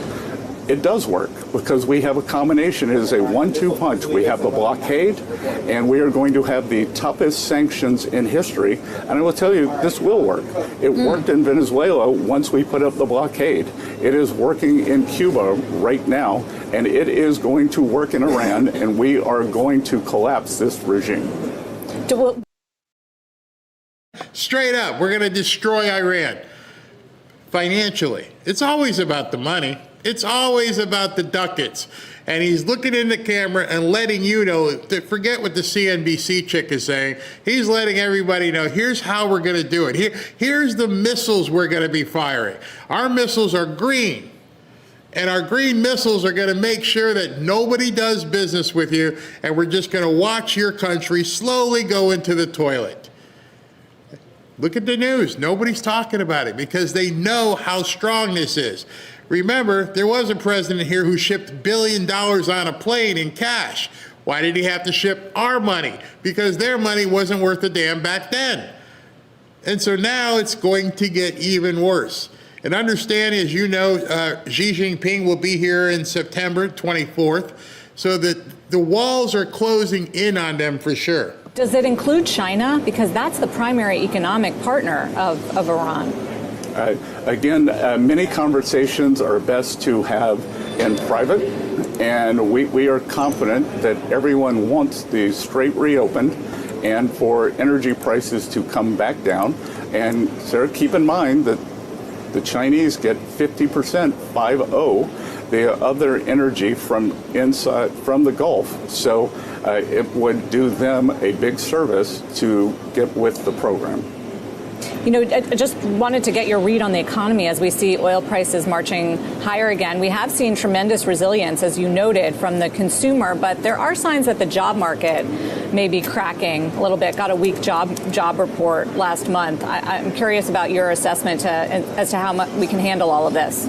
I think the jobs numbers are quite noisy, and again, Sarah, the other thing that's important too is like the jobs that we're seeing are going to Americans. After the deportations that we've seen during President Trump's administration and the closing of the border, that like this unfettered migration, we don't need to produce as many jobs. And what's really important here is we are seeing a manufacturing renaissance, and that is shown. We're seeing construction jobs pick up, and that is morphing into manufacturing jobs. Some of these numbers, the manufacturing construction numbers, are the highest they've been in 15 years, and that is a combination of the president's trade policy, tax policy, and energy policy. Yeah, I mean, I think also just to follow up on what you were teasing in terms of an announcement with OMB about the debt. I mean, that seems like it could be a very big deal. Is there anything more you can tell us about what OMB's role would be here and the signal that you're trying to send for the markets? Well, Sarah, what I can tell you is that Director Vogt, who had the same position in the president's first term, knows more about the intricacies of the budget, where we can cut back, where a lot of these programs that are being given to the states and the money's being frittered away, where we can cut. And, I think it's going to be a very exciting couple of weeks and couple of months as we put this together. The dollar's weakening also. I wanted to ask you about this. We've talked about the dollar together in the past, and it weakened sharply yesterday as well. And I wonder if you see that as a risk here also in making it harder to sort of control the long end of yields. I mean, if that could be inflationary, could be problematic. No, Sarah, it's not really. The U.S. is a big service economy. We don't respond to the trade-weighted dollar. The dollar's been very, very stable. Our largest trading partners are Canada and Mexico. And again, the dollar had a big run. Now it's going back to where it was a couple months ago. But in terms of the inflation expectations, they actually went down. Jane, you ignorant, you know what? It's funny because, again, as you watch the market yesterday, had a little bit of a dip. Here it is Friday. The market is closed as of right now. And this is where we are. As this man was doing this interview and as they're beginning to tweak things, the Dow closes up 500, the S&P closes up 133. NASDAQ closes up 113. He knows what he's doing. What we are fighting are forces who don't want President Trump to succeed. And I'm talking about also forces on the right who don't want President Trump to succeed. Got it. So you're not concerned about that. Finally, again, we continue to have a strong dollar policy, and the strong dollar policy is that that the U.S. economy is pulling away from the rest of the world. When I look, we have 6.5% nominal growth, and the composition of that growth as the headline inflation comes down, and the Atlanta GDP now number is 4% for this quarter. That's a very noisy number, so don't quote me on that. But everything we're seeing in terms of revenue growth at companies up about 12%. So the underlying economy, I think, is very strong, and the only inflationary impulses that we're seeing are coming from the energy, which is temporary. You see, what reason why I show so much of this stuff, because I know most people don't. And a lot of people, as he was talking earlier, found themselves confused.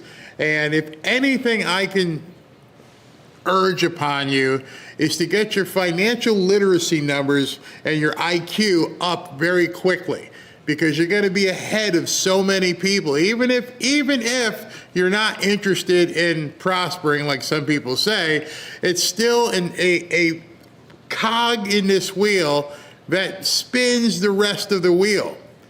And so the media will never talk about it. Most podcasters will never talk about it. And they know it's way over most people's heads. I have confidence in this audience that you guys will begin looking in this stuff so you know what the levers are that they're pulling. How is this working? What can we expect next month? What can we expect in 2 months?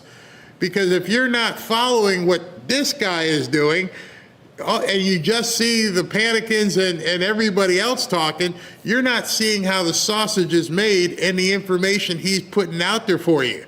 Hey, we're really strong. Yeah, we're going to do this. Here's where it's going. President Trump keeps telling everybody, do this, buy this. He actually comes out, I don't even know how it's legal, but he'll say, buy this, get ready.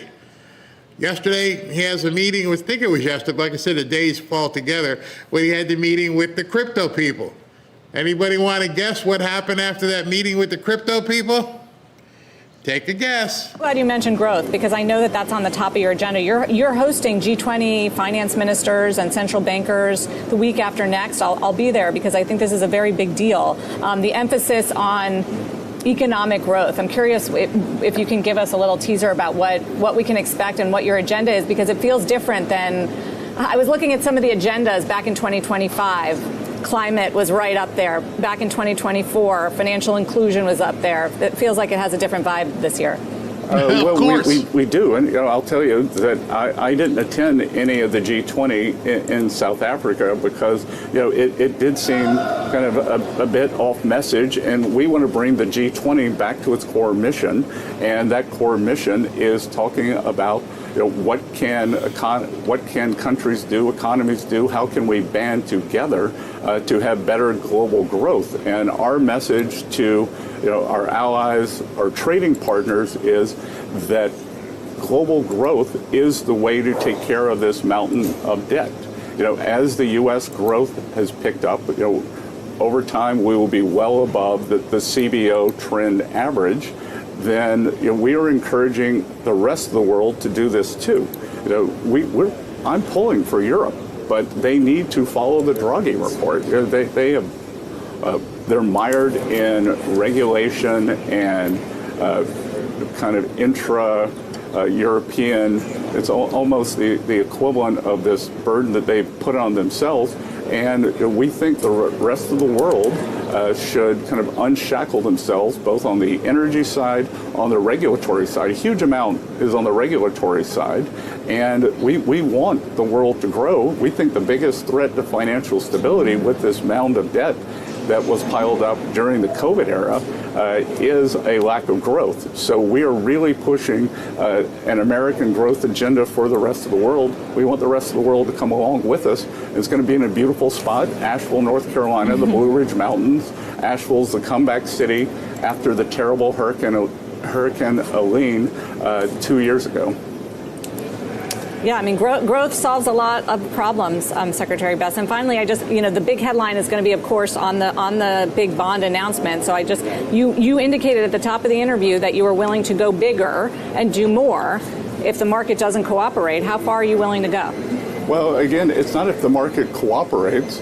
It's, we'll see what the conditions are, and, we will analyze them then. But, I am confident that once the market sees through and looks at the fundamentals, all we're trying to do is get people to focus on the fundamentals and not trade the headlines during a quiet period in a thin market. So we are trying to keep the market in equilibrium, and we are also seeing big corporate issuance, and a lot of that corporate issuance, I would say, is almost yield agnostic, because the build out for AI, the returns on that, the companies believe they're going to be so high, they don't really care what they're paying. I actually think it's interesting that they're issuing such long-term debt. If I were sitting in this chief financial officer's seat, I would think about issuing more what's called the belly debt, kind of 5-year debt, because look, if we're going to see this incredible productivity growth from AI, that will naturally disinflate rates. So the thing that they are building is going to cause disinflation. It is causing a short-term competition for capital, but it is going to, we're going to see real productivity growth. We've been, I think the CBO projections, which are always wrong, are in the ones. Post-World War II has been about 2.1, and I don't see why our productivity growth couldn't be 2.5 or 3%, and that is what will create the economic growth and the disinflation. Well, Secretary Bessent, we certainly appreciate the opportunity to ask some of these questions that we know that investors are asking and wondering about. So thank you for coming on and clarifying. Good. Like I said, I just hope you guys can dig into this. I know you have limited time maybe to begin to understand a lot of this stuff, but it's definitely worth your while to be able to speak the language and understand the numbers and what's going on. All right, so I'm looking at the poll here, and the poll is, excuse me, what is it at right now?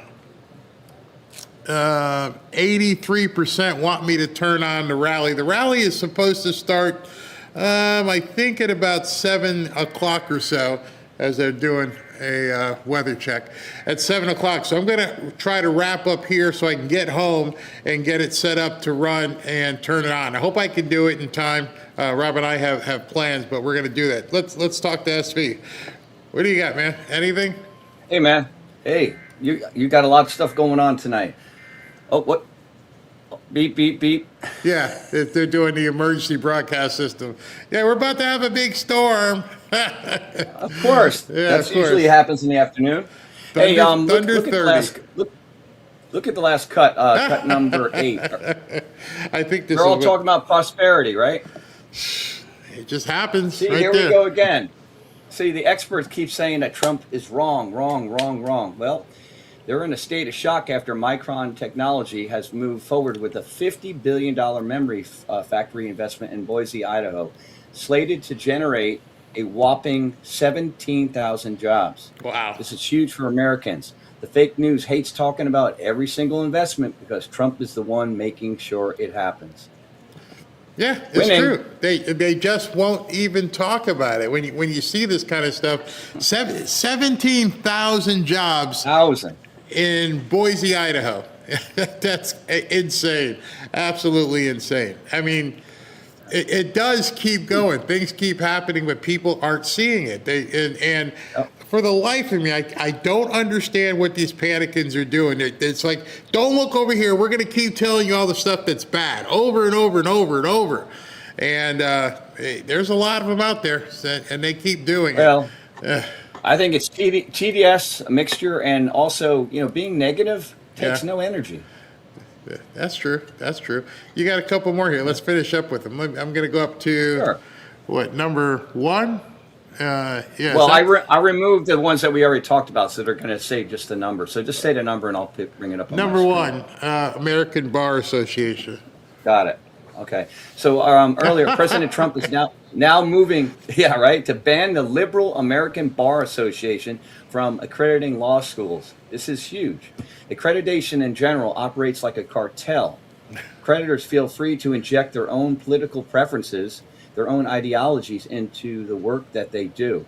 The Education Department is a 500-page report that has been crafted over an entire year saying the ABA's Accreditation Department is not independent of its profession. Wow. Finally.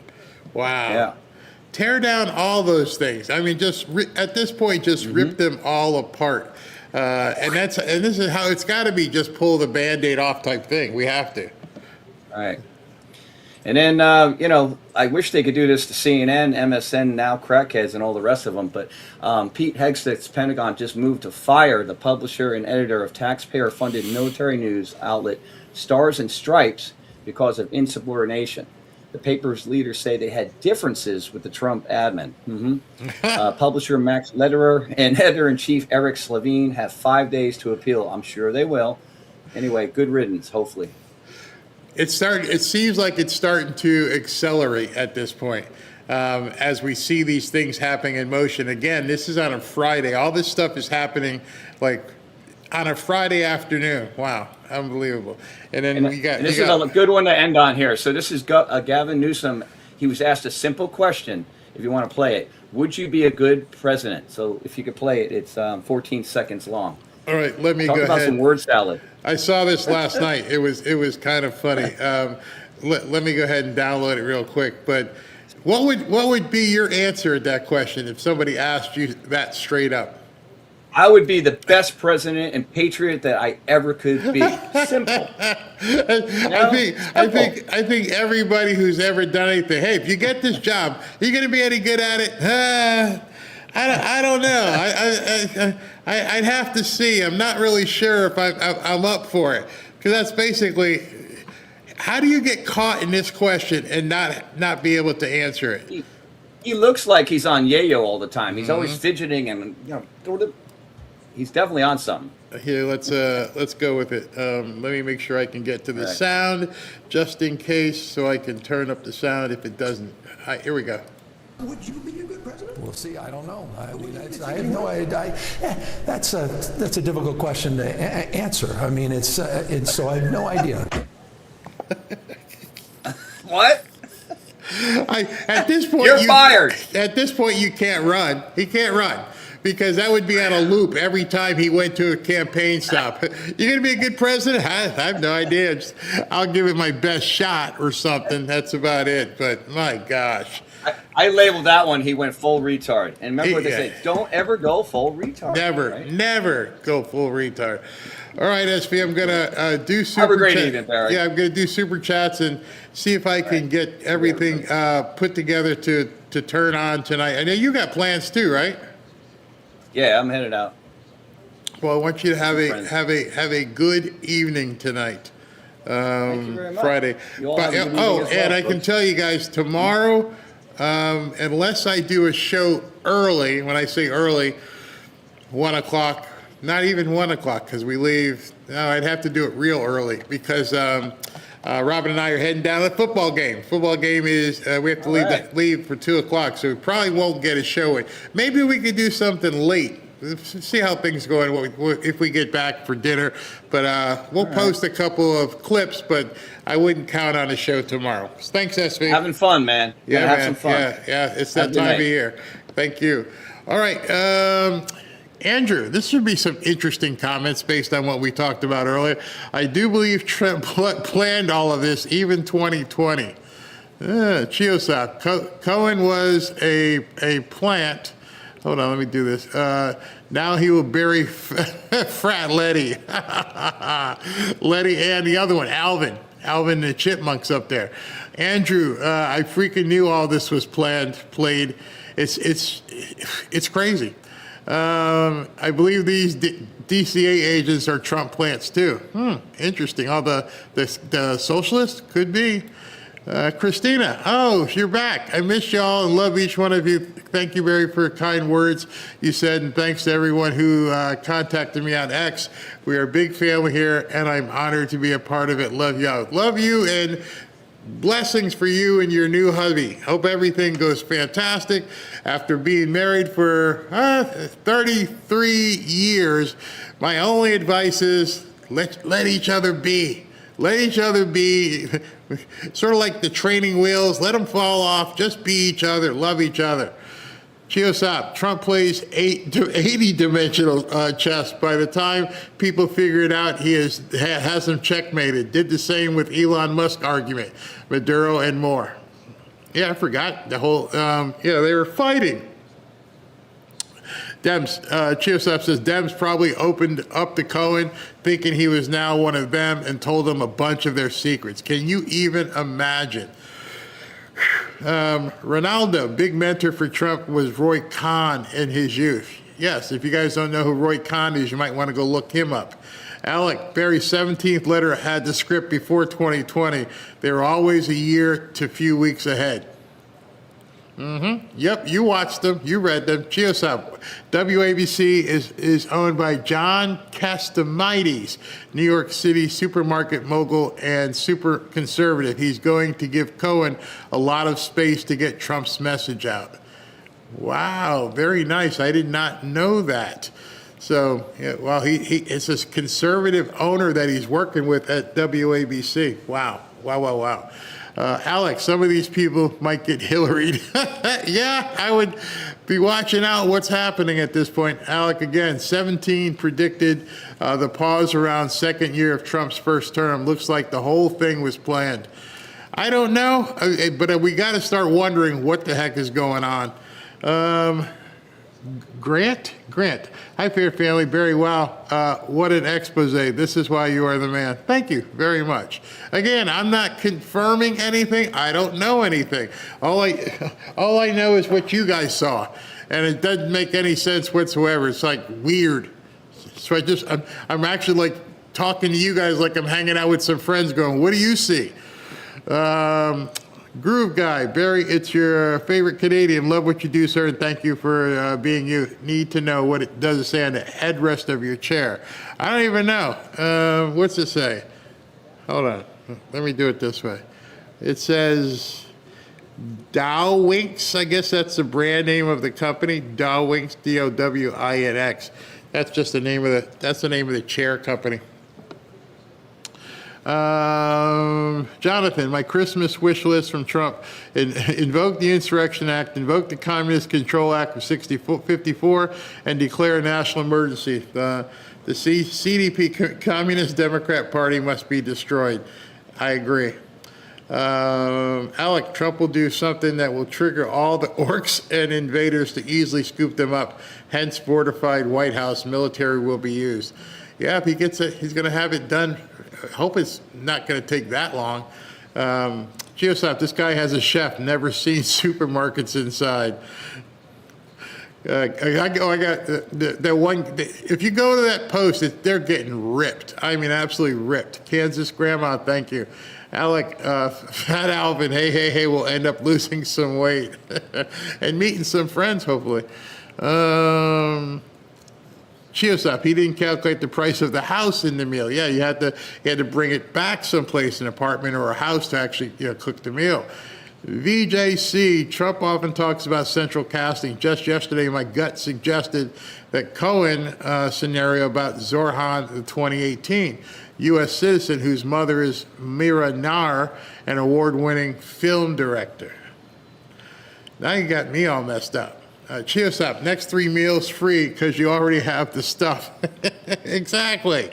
But they think people are stupid. VJC, wonder people who pooped themselves when he said the boss a couple of times. He didn't say, what got me was the earlier boss was like, wow, but then he goes, hey boss, here we should do a press conference. What's this we stuff? What do you mean we should do a press conference? Boss. Alec, they don't want you to eat healthy. Sick population is a weak population. Weak population is easily controlled. That's why they pushed that crap diet since 1950s. Weak population will have the handout. And Linnell, Trump teamed up with military strategists. They knew this would happen. It's a reverse color revolution. I reread The Art of War and The Art of the Deal, and then Ben added Saul's rules and makes everything clear. Oh, I got to give you props for that. Yep. Art of the Deal, Art of War, Sun Tzu, and then you add in Saul Alinsky's rules, and you got the whole recipe at that point. All right, so I'm going to put on the after party, and I'm going to probably do like half the after party, so I can see if I can queue up the thing at home. So I'll talk to you guys Sunday.